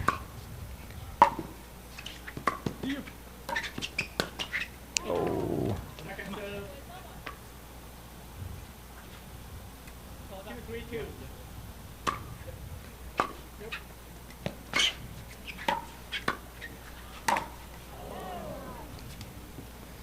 And quite frankly, the points they've given away have been opportunities for them, sitting there just on a platter. Yeah, if they make those, it's a very different animal.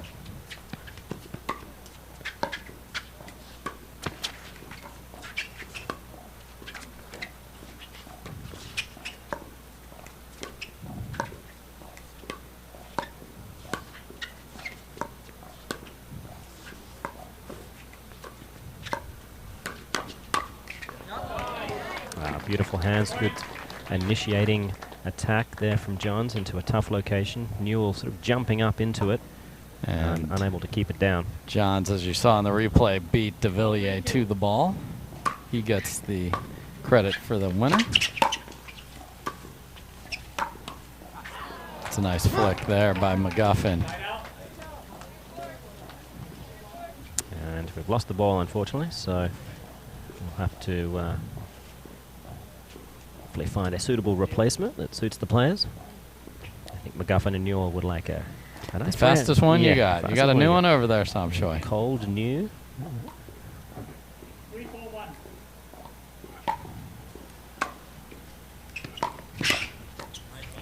That's a good volley there, and you know we talk about the ball slows down in the heat, so anything that you can get for a little bit of an advantage, you're looking for it. And Devilliers sticks 2 volleys on that exchange, and they keep McGuffin and Newell at 3.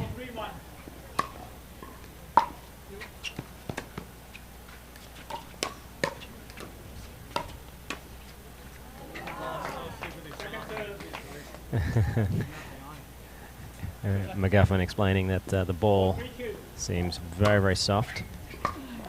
That should suit the game style of Johns and Devilliers more so than McGuffin and Newell. And there was the flying Newell brother not in position.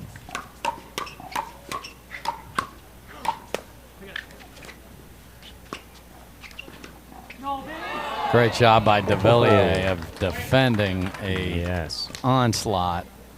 Yeah, that's some of the fastest volleys you're ever going to see. That exchange of whether it was 4 volleys or 120 volleys, I'm not quite sure. No, we'll never know, but Newell and McGuffin are in trouble. So it is Johns, it is Devilliers. They're up a game and doubling them up here in game 2. We'll be back with the conclusion.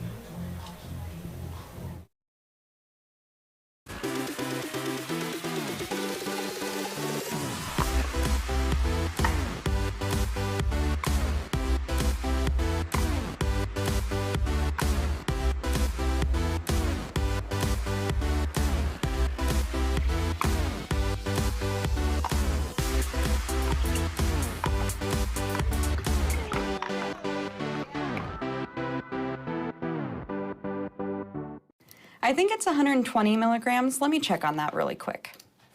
It's 125. Oh, it's 125 milligrams. UPS or FedEx for this one? FedEx. They deliver on Saturday. It's 3 minutes on high. It's pound, then the number. Orange evokes energy and vitality. Black shows softness. How does he know all this stuff? Strength. That's always right. Yellow shows unknowns, things that are unclear. We need to dive into the yellow more.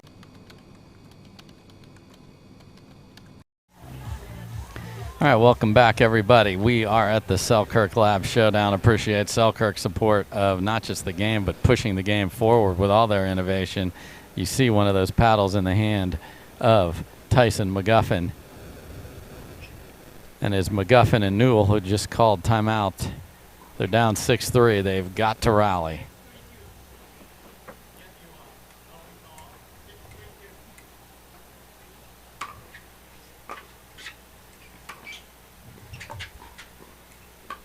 Just filth from Ben Johns. That is gorgeous. Just hooked it into an area of the court where no one had even seen.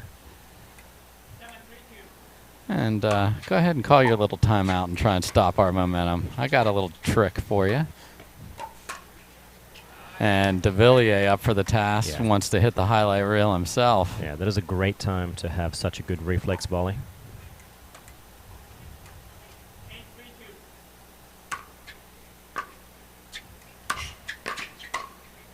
And again, so unwinding the stack, Newell on the run, can't hit a clean volley. And Devilliers, again, not overhitting it, sticks it into the open court, and they're 2 points from a title. Yeah, you can see how much extra juice Johns is putting on the serve, and that has inspired a timeout. So there's nothing worse than calling timeout on a 2 for your opponent, and they rattle off 4 more, and you got to call another one. Right thing to do. You can't take them home. They have no value at your local grocery store. You can't trade them in. You can't take them with you. This is, it's quickly running away from, in contrast to the beginning of game 1, especially, where McGuffin and Newell looked like they had the run of the land.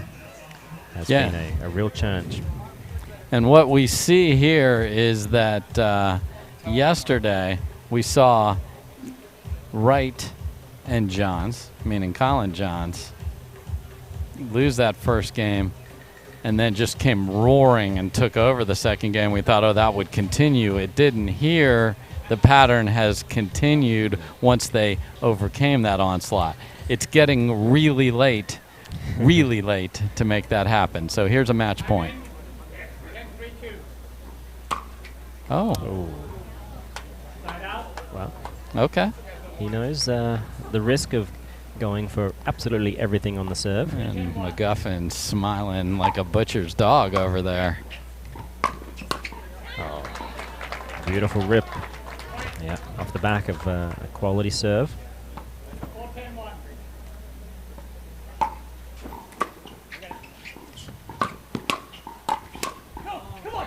Okay. Yeah, momentum is a funny thing. Once you have a little, you can have a lot.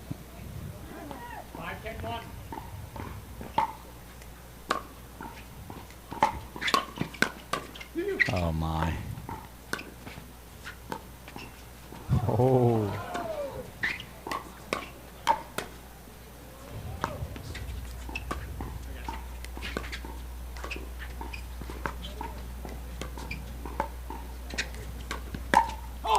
And after all that, after the Frenchman was flying in the air and couldn't get to that perfect lob. Yeah, I think he recognized that McGuffin lost a little bit of balance and may not be in perfect position to handle a middle attack. And lo and behold, he was right. And lo and behold, the third shot lob was way deep. So, match point 2. Let's see if they can get the serve in to get it started.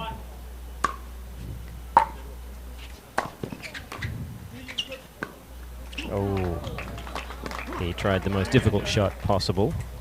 Running, sliding over there and hooking it back across your body, you mean? Yeah, that's the one.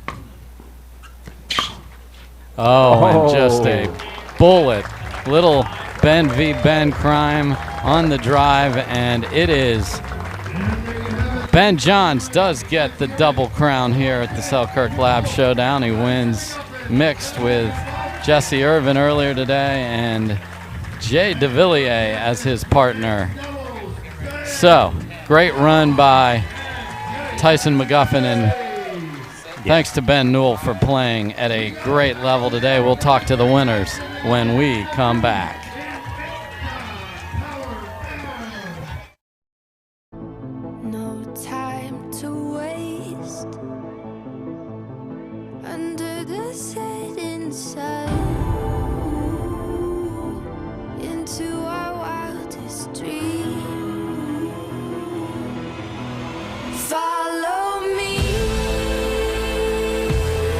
into our wildest dreams, our wildest dreams.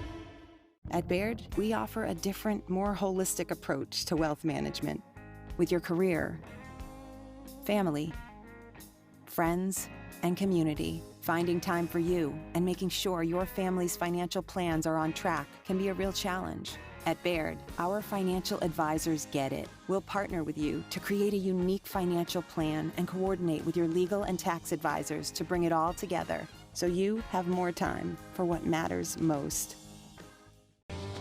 We owe great times to good friends, to the glasses that spark conversation, to the ideas that then pour out.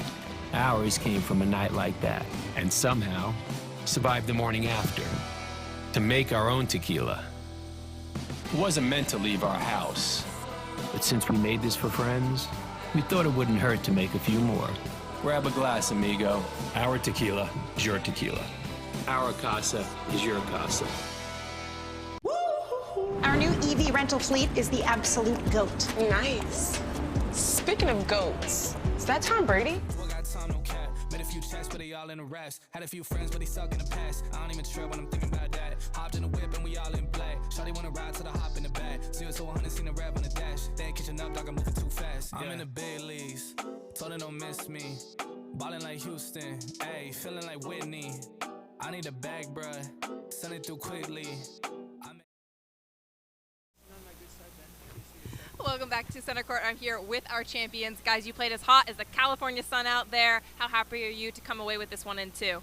Yeah, you know, first time playing together, so it's always interesting, but I thought we communicated well, played well together, had fun, and winning is always, of course, the primary thing. Winning is everything, guys. So yeah, we did that, and we had fun, and yeah, I enjoyed playing this weekend. Well, Ben Newell is a fresh face to see in a final. I think it's his first final ever. Is this a harbinger of new pros pouring into the sport? Yeah, no, and Ben is an incredible athlete, lefty, so he's very tricky to play. I'm lucky I get to know him because he lives in Kansas City, so not too far from us, so I knew a little bit how he plays, but yeah, congrats to him. He's an unbelievable player, and I'm happy for him, but he managed to be in final. Well, guys, Jamie Foxx showed up to watch some of the pickleball. He's actually practicing with Leigh Waters right now. How cool is it that celebrities are taking notice of your sport, and who would you like to play with most? Yeah, you know, it's very cool. I think the sport is actually built for, well, I like to call it a sport for anyone and everyone, and that includes celebrities. I think they can have fun grudge matches with each other. They can have fun playing with the pros and all that. So all that is super awesome. If I could play with any celebrity, I think I'd choose Kevin Hart, just because he's like the funniest guy I've ever seen or heard. So yeah, I'd choose Kevin. How about you, Jay? You know, I have a lot of celebrities I would like to play with. I'm not like Ben, but yeah, I think Kevin Hart is a good choice, but I would take Dwayne Johnson. Really? Yeah, The Rock. So I could play against Ben and Kevin. That would be very funny. I'd take Leonardo DiCaprio all the way. Guys, congratulations on an awesome final. Go rest up. Dave? That would be funny. All right, so a great 3-match final, but folks, we're not done. We're not done. No. We have more pickleball. We have a great ladies match we're going to put on here. I don't like the term exhibition because these ladies are going to give it all they've got, especially Allyce Jones. So we've got, there you see Sheehan-Dizon warming up, and she will be paired with her usual partner. That's Allyce Jones. She is on the near side. You just see a little bit of the back of her ponytail there. They will play Leigh Jansen and Catherine Parenteau. We'll play 2 out of 3 to keep the pickleball going here as part of the Selkirk Labs Showdown. And for those watching that aren't as familiar with, well, what does Selkirk Labs mean? What's that all about, Morgan? What is that all about? Yeah, no, look, Selkirk Labs, it is the brainchild of the Barnes brothers, the Selkirk founders, and it's their way of crowdsourcing the engineering of the perfect paddle. I mean, that's what they're shooting for. They're trying to make the greatest paddle ever made time and time again. And to do so, they've started the Selkirk Labs program. And there are various projects. So far, we've had 3 projects. The Project 004 will be coming out shortly as well. And essentially what happens is you become a member. You are sent one of the paddles. You choose which one you like. They've got 3 projects out now. They've got different characteristics. And what they do is they request feedback. It's really enforced. You know, they want to hear exactly what you think about the paddle. They're using a variety of different technologies. and they're isolating. It's evolution at its finest, really. They're trying to weed out the tech that isn't necessarily pivotal. And the best technologies that they have go through to the next project, and again, and they trickle on down through the line of Selkirk paddles from the Power Air through all the way to the SLK Omega. So it's a great program, and I implore all of you to give it a go. All right, so great sponsors, great support across the board here. So again, the ladies will be on the court. We'll have a great match for you. Coming up, we are at the Selkirk Labs Showdown. Yeah, he comes in to recharge, get software updates, you know.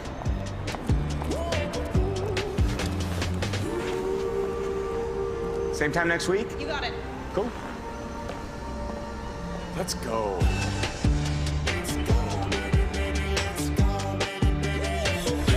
Let's go.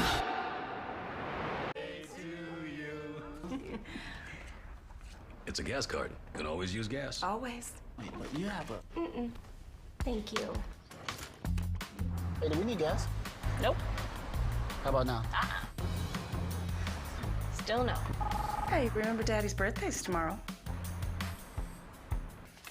A gas card. I could use this. Hey, that... Evolve your journey beyond the pump in the first ever Tucson plug-in hybrid EV.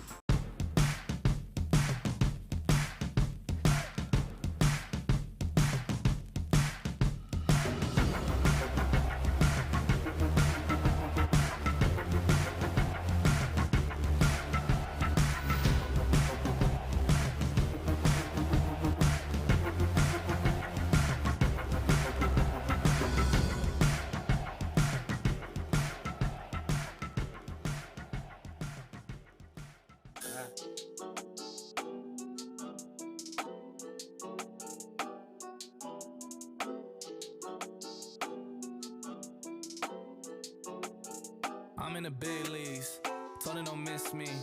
Ballin' like Houston, ayy, feeling like Whitney. I need a bag, bruh, send it through quickly. I'm making his dog, like I'm in the big leagues. Told him that I gotta go, dog. I'm riding the road, y'all. I think that I'm back in my bag now. So I need that go, y'all. Got hits when he throwing the fastball. Just too quick for it, peeling off like the whip orange. Seen they effort, this piss poor. I got too much, I gotta tend to. Car payments. All right, welcome back, everybody. On the court, we've got a couple from Utah, dressed in black, Sheehan-Dizon and Allyce Jones. They will battle Catherine Parenteau and Leigh Jansen. So unlike everything else we've seen this weekend, Morgan, jumbled up matchups, pairs that haven't played together, now we have familiarity. These teams play together on tour.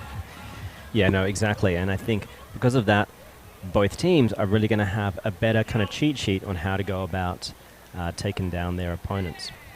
But we are going to see some incredibly fun play.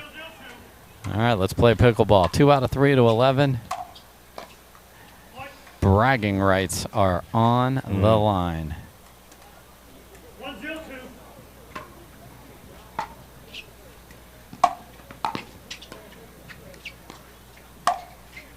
And we saw a ton of power from Dizon yesterday, and here's another example.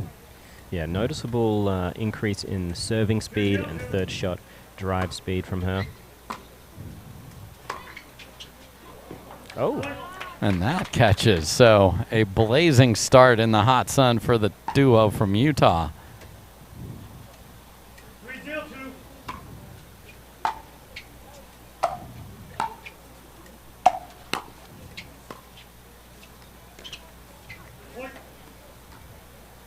And Jansen just with a loose dink error there. It's given them a 4-0 lead.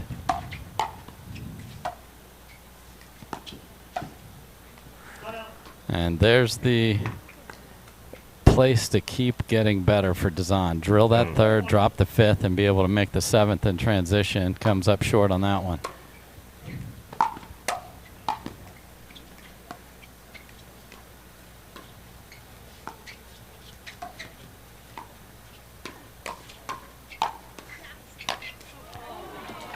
Jones didn't even realize I was staying in the court. She didn't know where the ball went off the sort of the handle of her paddle. Yeah, tough to really direct a shot well off the handle. I don't think that's in the Selkirk lab, but maybe it is.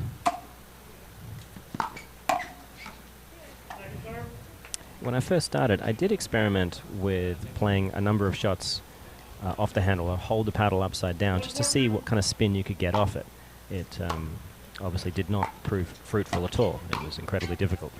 And I subsequently stopped doing it quickly.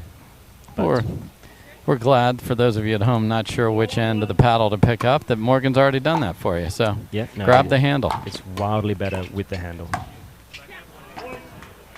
And Team Utah is saying, hello. Yeah. We're dressed in black. We don't care if it's hot out here.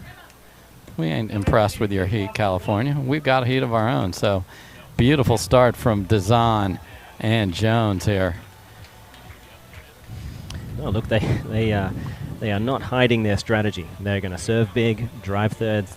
May have watched a lot of the first game, at least, of the McGuffin Newell onslaught, as they really started incredibly strong as well. They know that Parenteau and Jansen are going to find their way back in this match quickly. It's only a 3-point deficit. And Catherine Parenteau, when she's on the court, you know how quickly she can change the landscape. And fortunately, she's partnered with a real wrecking ball in her own right. Leigh Jansen, one of the best singles players on the planet. Fantastic serve and drive as well. Yeah, and what do you think the mentality is? Obviously, you want to win. You're playing on Tennis Channel, but it is an exhibition. Do you change anything? No, every one of these players is an absolute competitor at heart, and no one has let's just, we'll attempt this around the post now because maybe it's a highlight reel shot. They will play high percentage, and whatever way they think is going to get the job done, that's going to be what comes. And again, as an athlete, every opportunity to put your brand on a piece of video, you've got to take advantage of that, and that's what these ladies have here.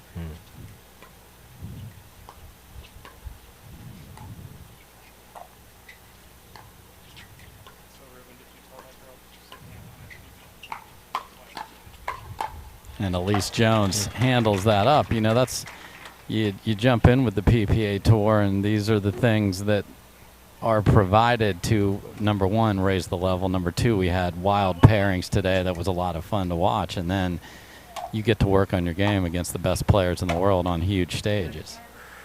Yeah, and that ball is just an inch away from being either a clean winner or an incredibly difficult one to field.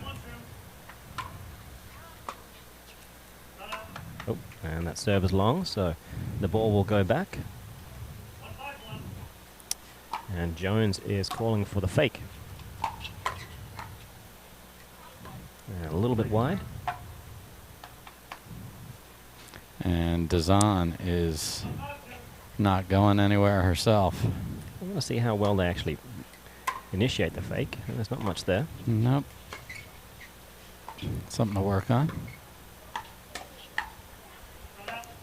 And a ball that often gets to the forehand. Dizon has such a length up there. They're able to stick that ace of spades paddle in there and catches Parenteau. And sticks the paddle in again. Not the same result. No, but the threat, the constant threat and the pressure they're applying, that's something that will pay dividends from start to finish.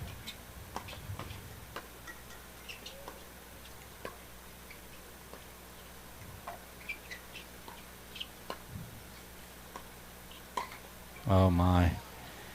So that one-handed backhand flick by the ladies today across the board just has not been a high percentage shot. No, it's not flick day, is it?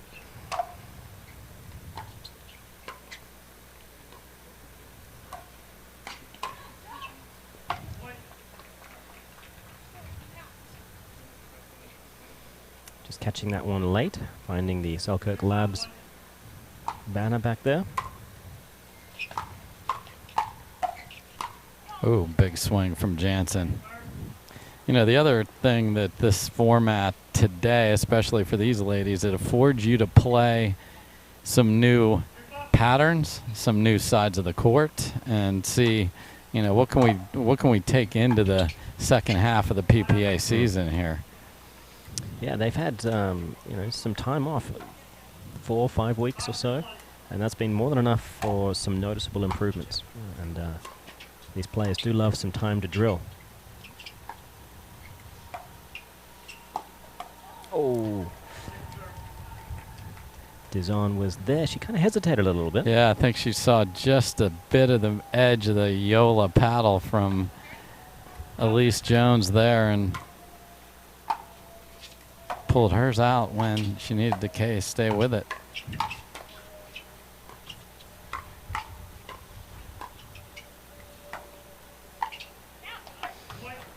Did a great job there of getting it low enough.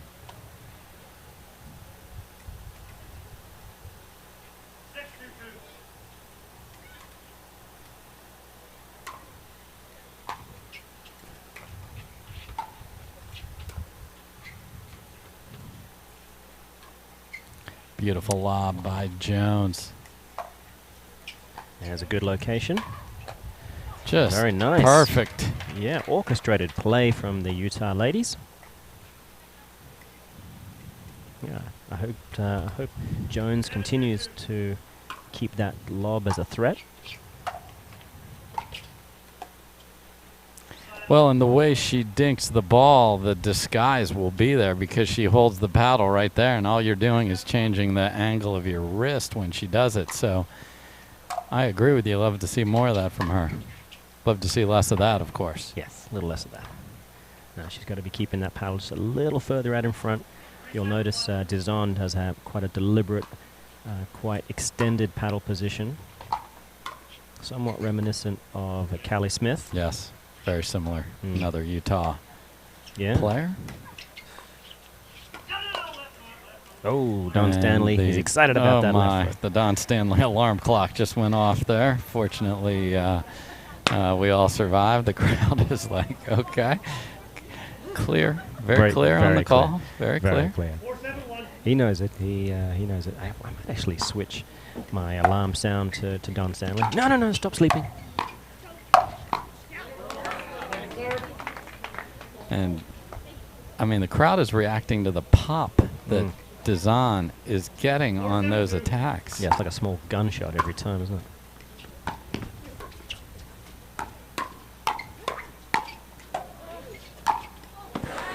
And there's...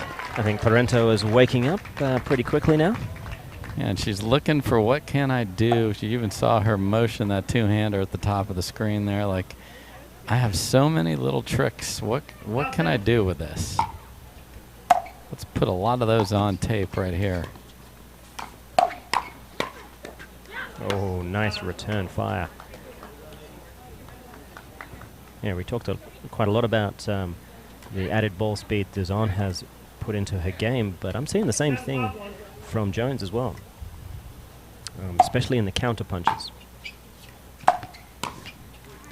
Yeah, because if your counters are just resets or don't have much on them, you are just going to keep getting hit, and then you are not going to be able to win those exchanges.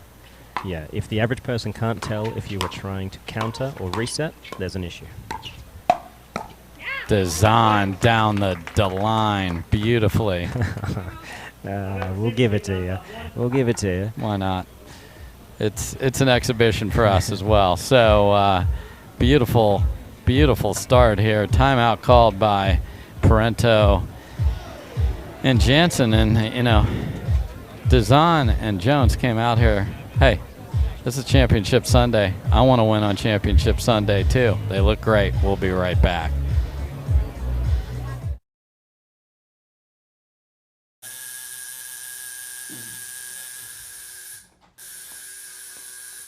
What are you guys doing? We're getting our duper tattoos.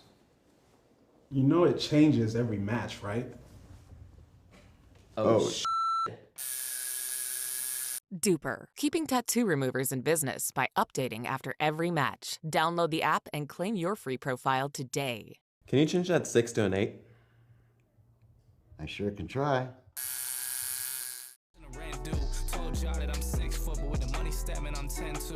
Too much that I've been through, so I put it all in that rear view. Clean money in a black whip. All right, welcome back, everybody. Dave Fleming with Morgan Evans, and we've got a great women's doubles match that the crowd is eating up, and it is Dizon, and it is Allyce Jones playing fantastic pickleball here.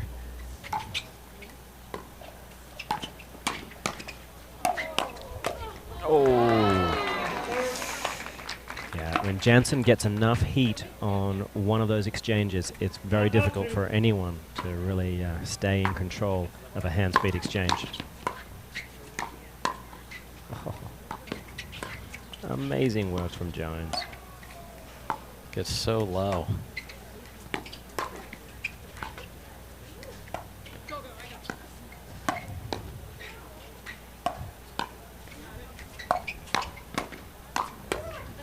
Oh, the visor is on the court. That's perfectly okay. Oh. It almost hits the visor. If it lands in the kitchen, that's a different story. We say she's leaving it all out on the court, but come on, Allyce. It's normally just blood, sweat, and tears. Yes. Now we're having a yard sale out here. Okay. Great commitment. However, it is Parenteau and Jansen with the ball back.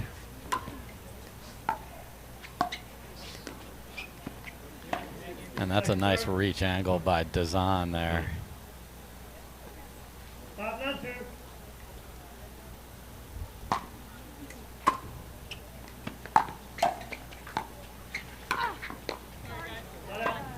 Great first volley there by Dizon. And then the net gave him a little help, but already in a good position.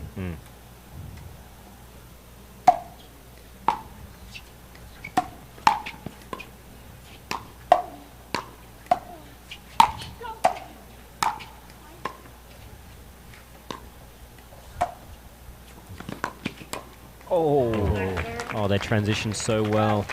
Eventually, Dizon did find a good ball to chip cross court, got the ball to bounce.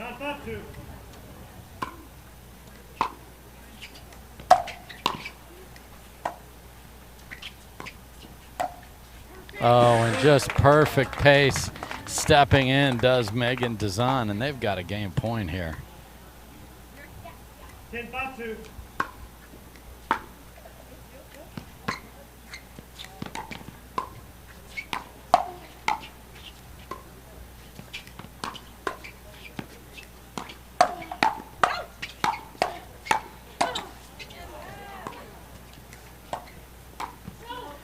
And that is out. Fantastic play. It is Championship Sunday, and they are bringing their best game. Yeah, so Dizon and Jones are putting the rest of the tour on point. We've been working on our games. We've got a lot to bring to the table, and you better be ready because we are ready. So we'll be back with game 2 right after this.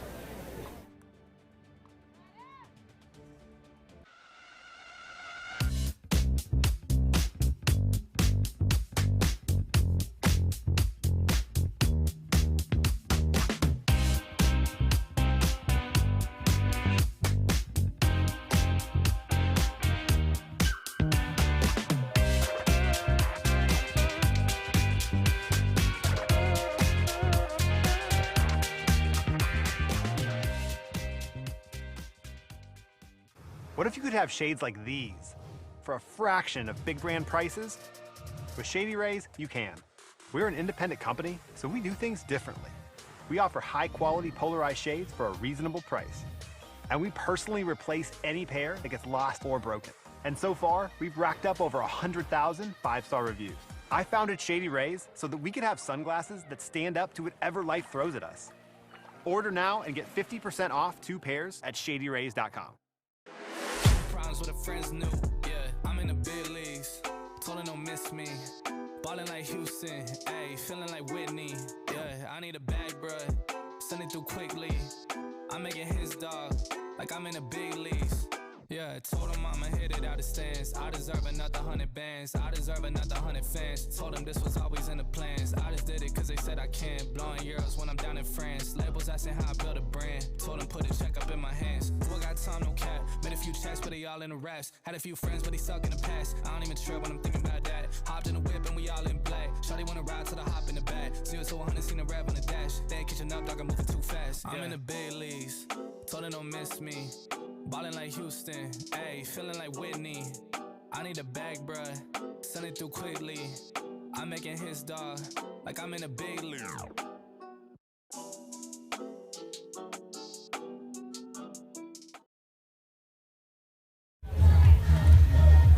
All right, welcome back, everybody. We've got Leigh Jansen ready to serve, paired up with her typical partner on the PPA Tour, Catherine Parenteau, and boy, it is Allyce Jones and Sheehan-Dizon stealing the show so far. Oh, and there's a tag. I think a relatively genuine sorry. Yes, these are all very sportsman ladies here.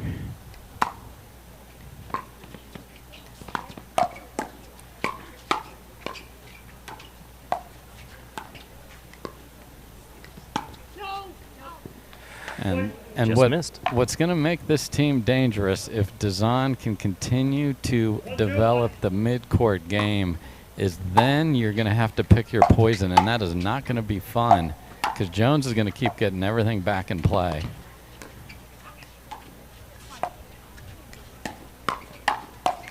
Oh, yeah, we've always seen how well she scrambles, how well she's happy just to dive around the court to make just one more ball again and again and again, and it's helped make her and Dizon household names.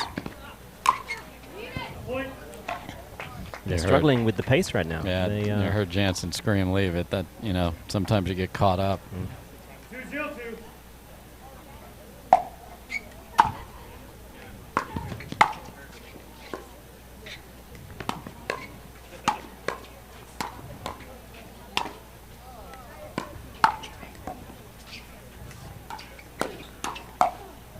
And Sheehan-Dizon, wow, ready, willing, able, and hitting winners. Yeah, that's one of those shots that came back. I thought that was a clean winner time, but it came back again and again off the paddle of Dizon through the middle.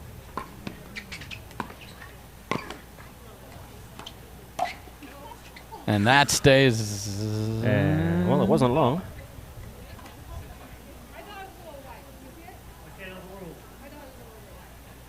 Okay. Well, Jansen says she thought it was a little wide. And the final tally is then it was a little wide. 0-3-1.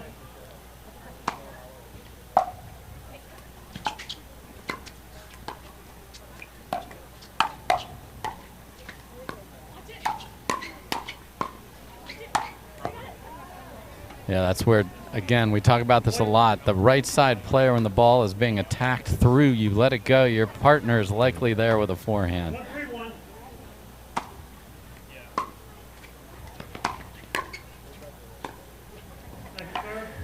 That's a good ball, trying to keep Jansen back one extra one. 1-3-2. Oh my, and all you can say is nice on that one. How well she just loads up, gets onto that right leg, and unwinds the massive two-handed backhand.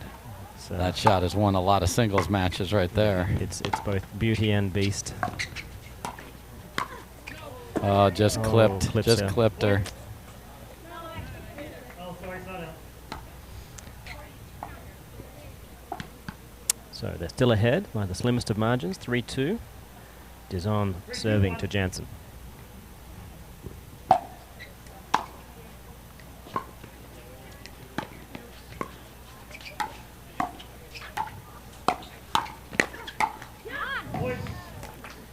Impressive work again. Yes. They are, as you say, so often playing very good complementary pickleball. They're getting a great feel for when attacks are coming and which part of the courts they need to clamp.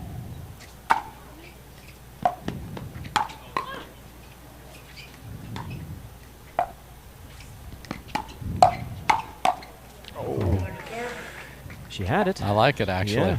Yeah, she closed in quickly. Got a good look at the first counter.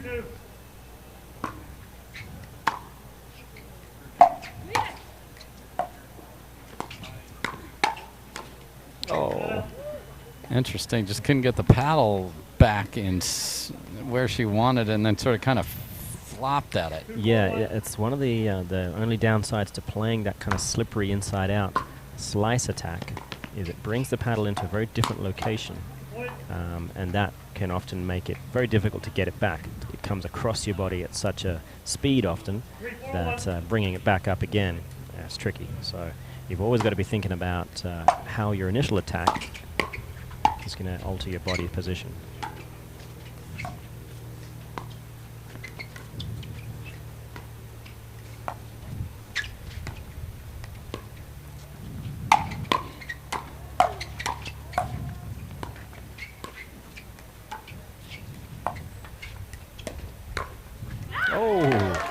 Lovely. And there's where that slippery inside-out backhand is hard to read, and it comes in through the middle as opposed to across the middle. It's an interesting ball flight. Yeah, certainly caught Parenteau and Jansen by surprise. Yeah. That is actually one of the things you may not sort of pick up on so easily, but the leave game from Dizon and Jones has certainly improved. It wasn't too long ago where everything was look-see, look ball. It's a hitter's game. Let's hit them all.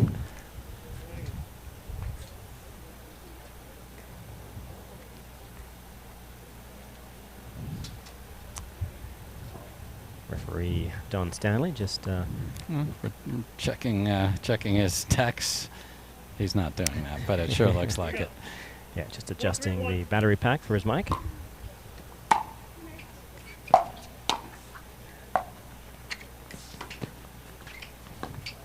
Ooh, it's a great ball by Jansen.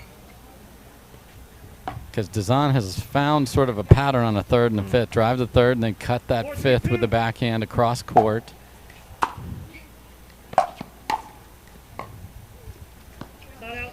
So they've been stuck at 4 a little bit, haven't been able to add to their lead. 3-4-1.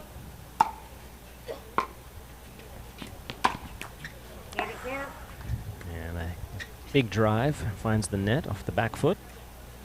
3-4-2.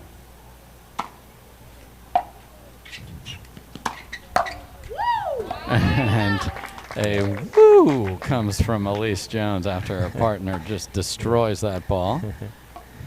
Yeah, really thumped with authority. 4-3-1.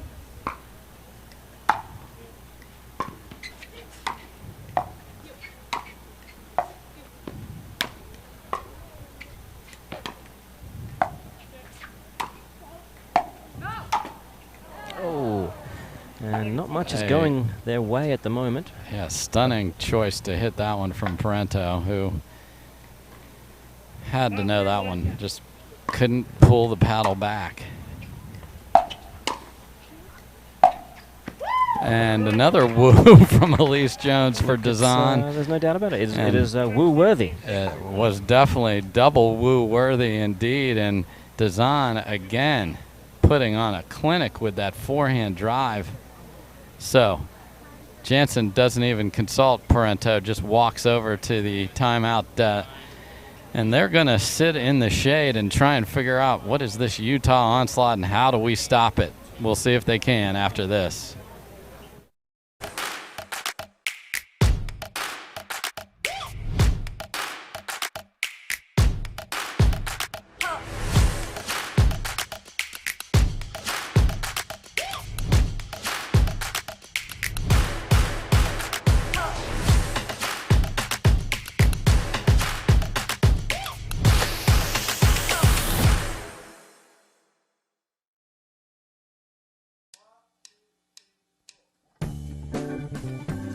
I host a show in the kitchen. I share my workouts in the kitchen. I roll one sleeve up in the kitchen. I stream in the kitchen. I can't cook, but I'm in this kitchen. I gave my paddle away in the kitchen. I help keep you fit in the kitchen. We're all family in the kitchen. Let's go!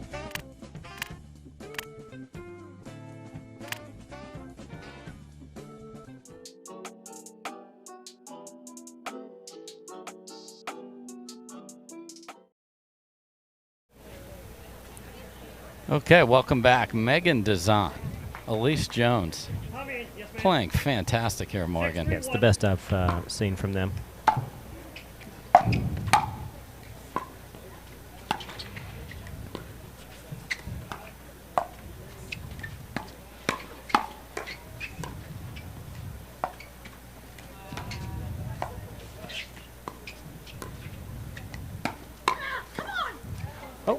Play continues. And Jones screams, come on, thinks she has a winner, and Jansen scraps it back, and they admit that was a hindrance and give it up. Well, there you go. That's a level of nice that... Wow. Are they trying to be Canadian? What's happening here? The Canadian is actually on the other side of the court, and Catherine Parenteau. Oh, and Jones is on the deck. Oh. And it wouldn't be an Allyce Jones match if she wasn't on the deck at some point. Just love it. And what's great is now the rest of her game is matching the intensity and the effort.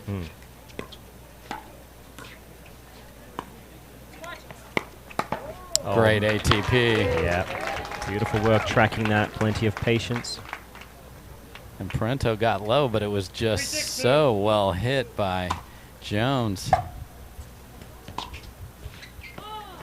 And you want to talk about crowd favorites with the thumping of Dizon and the diving and overall play of Jones. They are going to have a lot of people showing up to watch them play on the tour the back half of the year.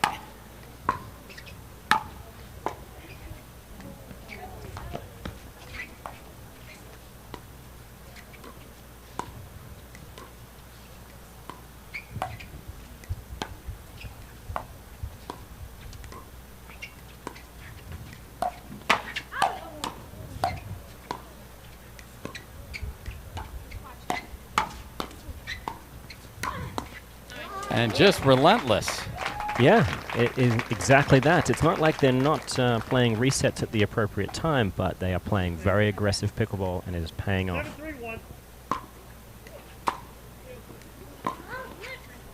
Yeah, it's a good slice return.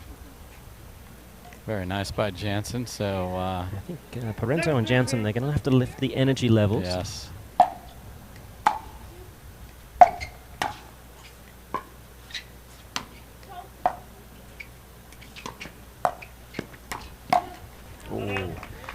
I think tactically, they're electing to hit a lot of returns towards Dizon in an attempt to keep her back one extra ball. However, she's doing more than enough damage on the third shot drives, so I think warrant a change of tactic in that respect.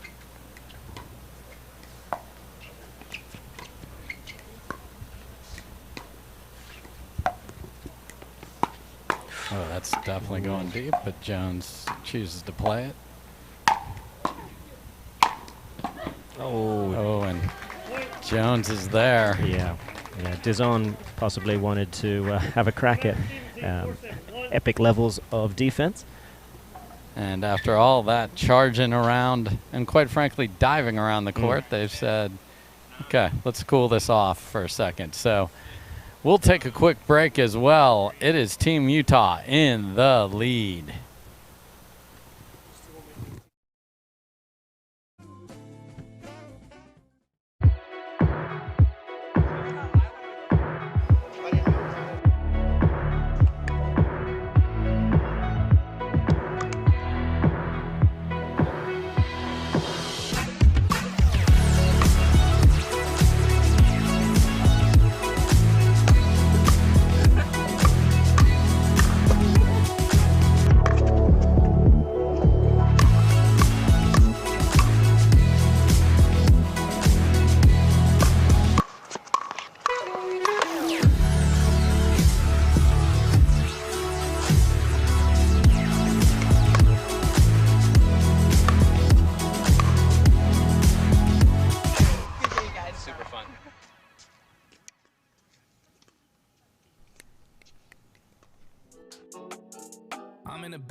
All right, welcome back, everybody. Dizon and Jones have been flying all over the court. It is time for Parenteau and Jansen to rise to the same energy level.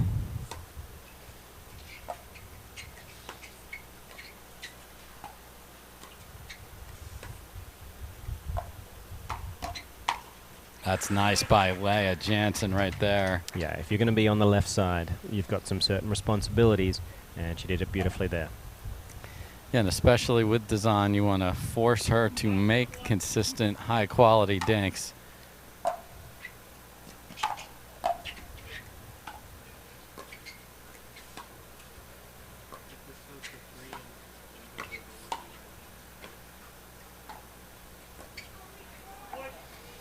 So, Jansen and Parenteau, it's their turn to apply some pressure. Yeah, and you're like, okay, can they just sustain this level or not? I mean, that is what's in your head.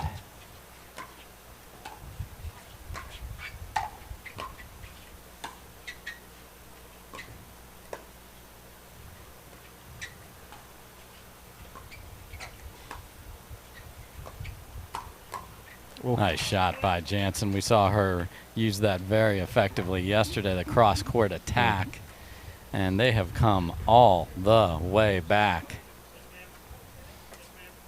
Yeah, and Jones and Dizon are going to get back into their regular locations here. That's nice by Dizon after a really nice drop from Jansen.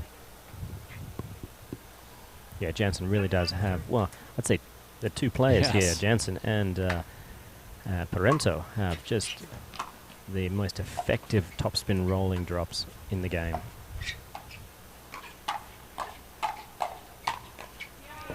And Dizon doesn't get enough on the opportunities she had, and Jansen shows this is how to finish. Yeah, she got enough pace there. There's so much that Jones can get back. Uh-oh. Ooh, that has floated long. That just took off. Okay, but they've come all the way back and taken the lead.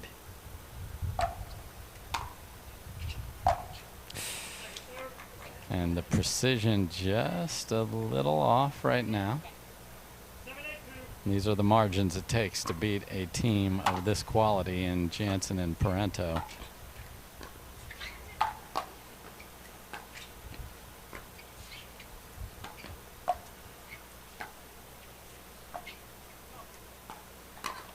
Oh. And that is not a ball that Catherine wanted to hit at all, but she's happy to get away with it. She'll spin her paddle on the way back and thank her lucky stars. Here's the lob serve staying in for Jansen.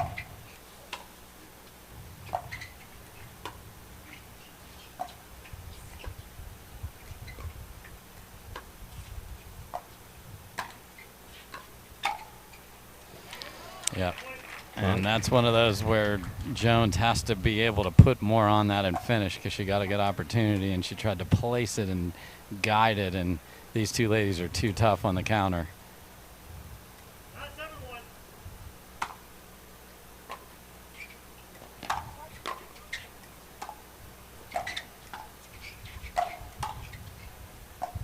Hello, Catherine.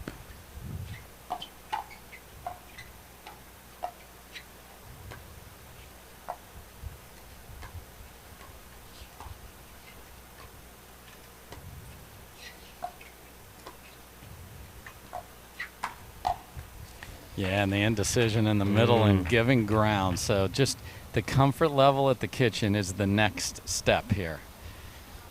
That really is, and that's what it's taken for Parenteau and Jansen to be able to right the ship here. Just some quality third and fifth balls, getting up there, knowing that at the kitchen line they still have a bit of an advantage, I think.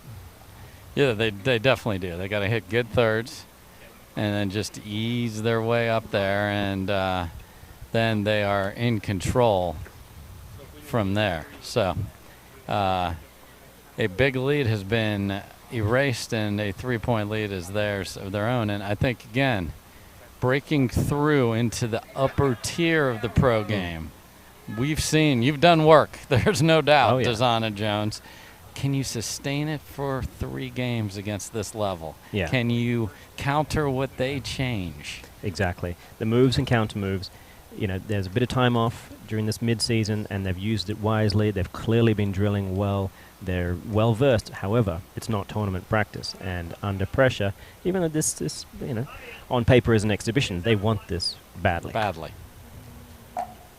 So a game point here for Parenteau and Jansen, and Dizon ready for that two-hander from Parenteau there. Still, they're not out of the woods yet.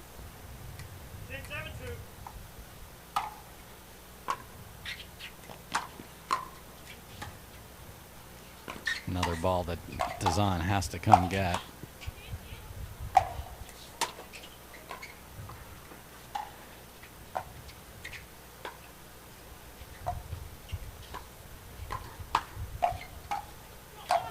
That's a big finish. So that's the other thing. Dizon needs to get some of that alpha into her. If she's going to play over there with that big, heavy game, is go patrol. Those middle balls have to be hers. Yeah, well, we're seeing so much more of that than we've ever had before in the women's game. I wonder if Callan Dawson will let her play that left side and start driving her life away. We certainly saw Colin John seed the left side to Annalie Waters yesterday. Yeah, look, the future ain't what it used to be. Just on the line on the return.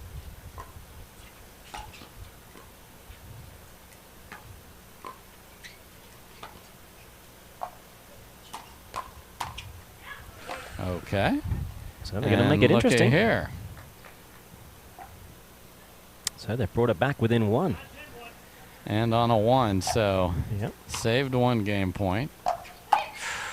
That ball's going to hit the advertising. Oh, no.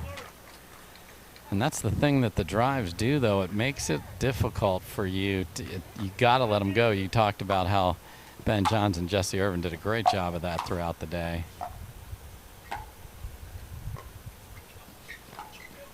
Oh, just boy. tried to flick it with that backhand. Her, like many of the girls, her Netflix account has certainly been cancelled.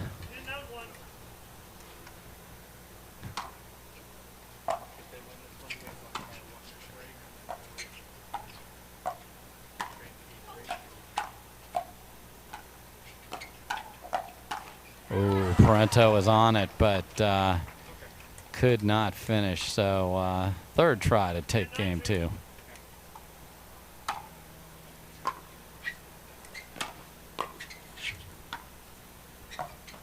And they get it done there. So we've split in the exhibition, and we're going to have a wild, unique format for game 3, and we'll let you know what that's going to be when we come back. Don't go anywhere.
Match point, it's all up to me.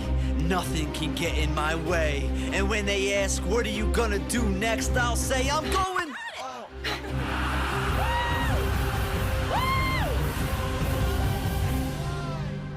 We're going to Margaritaville!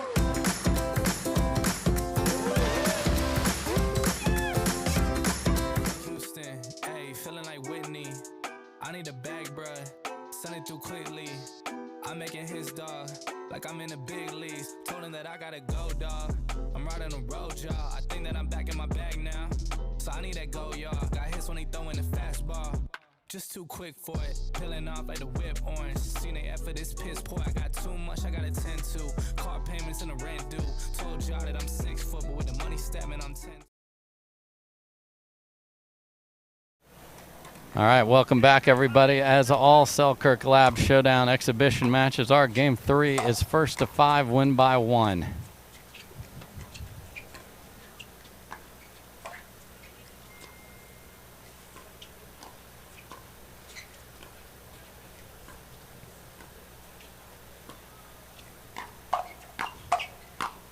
Beautiful job by Leigh Jansen right there.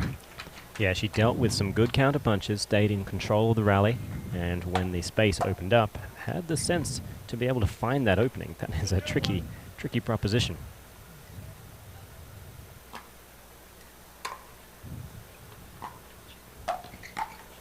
Ooh, just caught Parenteau taking one step to the middle.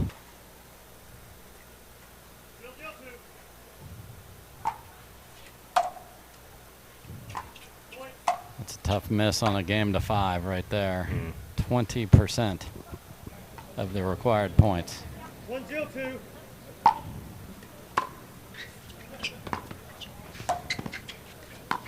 Oh my. Oh. Okay, get the ball back. 0-1-1.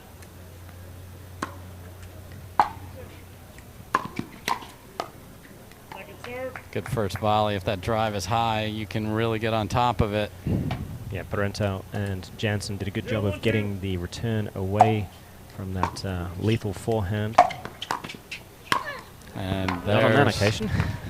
There's what that sets up, and the fact that Jones has the foot speed to get pretty much anywhere to come up and finish that is huge. 1-1-2.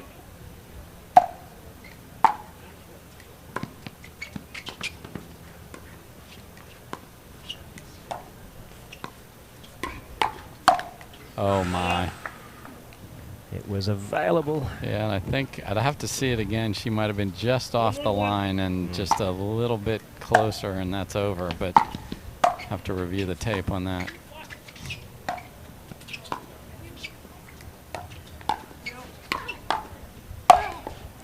And a grunt helps finish that one from Dizon. Yeah, she doesn't often bring out the sound effects.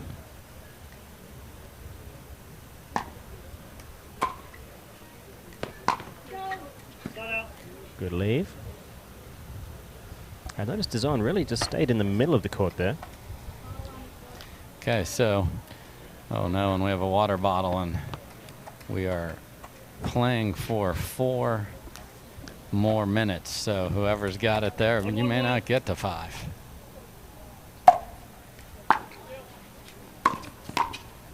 Another little known rule of the Selkirk Lab Showdown.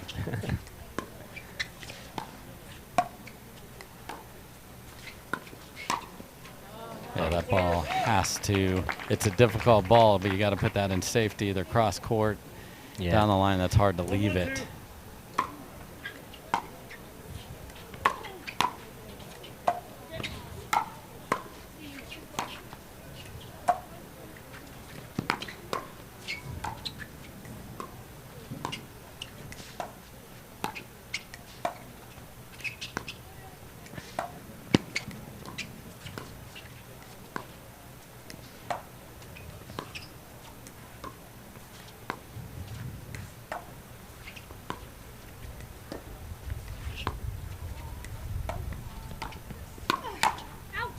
And a real nice patient point by Dizon and Jones, and that'll give a lot of confidence, not just for today, but for days in the future.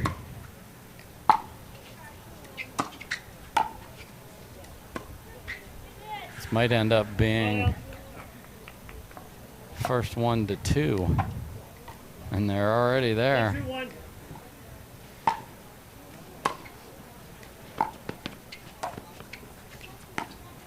Oh, she thought about leaving it.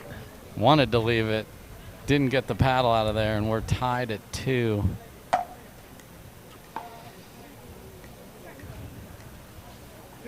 Can anyone get to the elusive 3?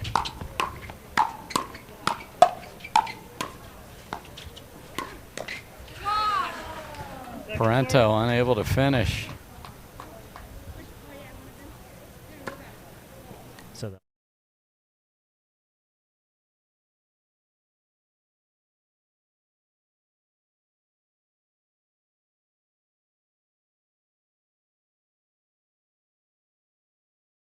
and a beautiful volley from Dizon. Taking care of business there. 2-2-1. And it is 2-2-1.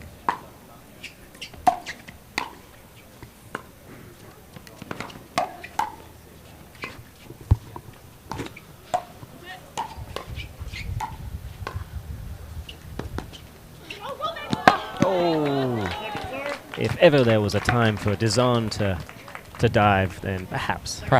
You know, give it a go. But no, I think that one wasn't going to be wide enough to go around the post regardless. And all right, folks. Well, thank you so much for watching the Selkirk Lab Showdown here on Tennis Channel. We will see the conclusion of this brilliant exhibition between these ladies. You can go to Tennis Channel Plus. You can check it out on the PPA YouTube page, but we got tennis coming up from DC, so check that out. Thanks for watching, everybody. We'll see you soon.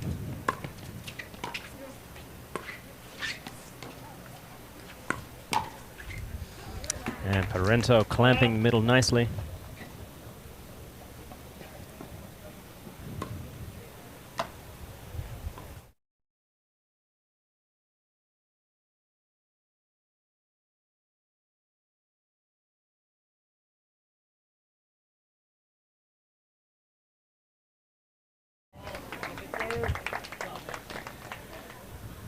Okay, hi everybody.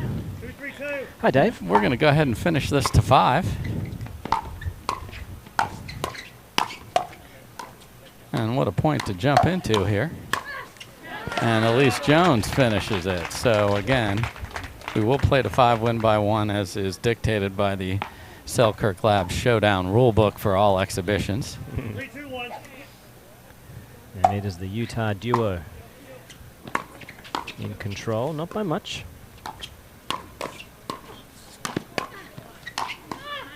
Great finish by Leigh. Jansen. Yeah, the quality of the hand speed exchanges in this match have been very impressive.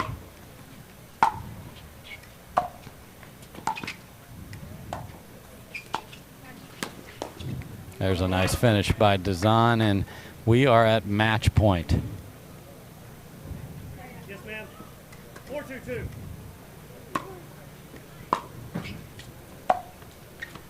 Good decision just to drop that one.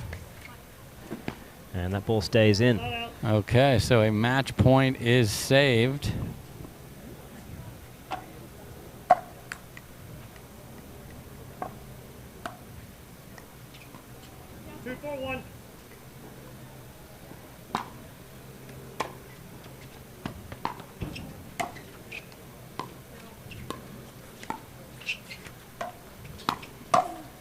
Oh, that sails deep. So a little roll from Jansen is ultimately effective, forces the miss.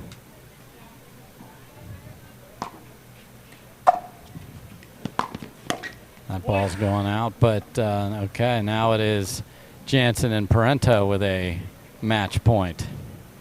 4-4-1.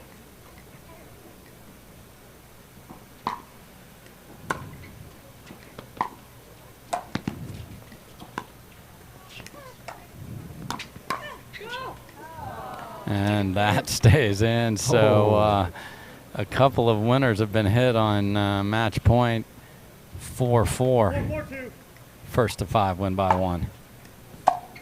Oh no, and the last ball of the showdown is unfortunately that right there. So great show from the ladies here to conclude the Selkirk Lab Showdown. So just to put a bow on this, Morgan, what a great event. We talked to the players. The players loved having new partners, new matchups, new things to see as they're coming back off of a break. Talked to the fans. They were digging it. And I hope you at home have enjoyed it. Final thoughts, Morgan. Yeah, for me, this has been an absolute joy for the game. You know, I've talked a lot about how things are growing in the game.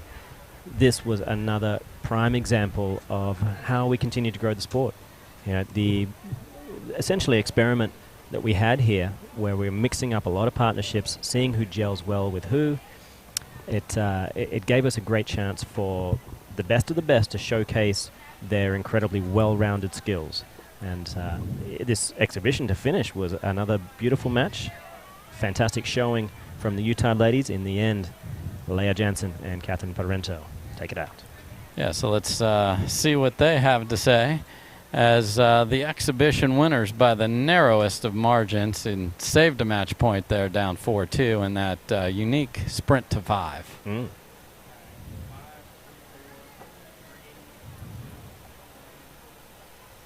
Welcome back to center court, everyone. Parenteau, Leigh Jansen here with me. That team played you so tight. How did you finally pull away with the victory? I think we started making less unforced errors and we kept fighting. We started off pretty bad in the first game and we were able to just fight and put more balls in the court, and yeah, that worked out for us. Well, I know how hard everyone's been training in this 2-month off season that we've had. What have you personally been working on, Leigh? Personally, I've just been working on adding more offense to my game from the right side. And I've also just been working on a lot of defense and keeping my cardio up. And this weekend was a good test, and I almost passed. Well, guys, everyone wants to know what it's like to be a professional pickleball player. What is your favorite part of being that? I would say to just travel to like wonderful places like here. It's amazing location, so I think that's my favorite part, traveling to different tournaments and compete again. How about you, Leigh? I really like competing and like finding your partner and competing week in and week out. I could do without the travel personally, but I really like being on court and competing with partners like Catherine. Congratulations to you both, ladies. Dave? All right, so there you hear it, the last word from Catherine and Leigh, who are now going to be able to get paired up and come out in a few weeks' time in actually Dizon and Jones's home state of Utah. We do have a great event next weekend at the Riviera Country Club, so that'll be a lot of fun, still with some mixed up combinations to get everybody ready for the second half of the season. So wonderful, wonderful weekend of pickleball.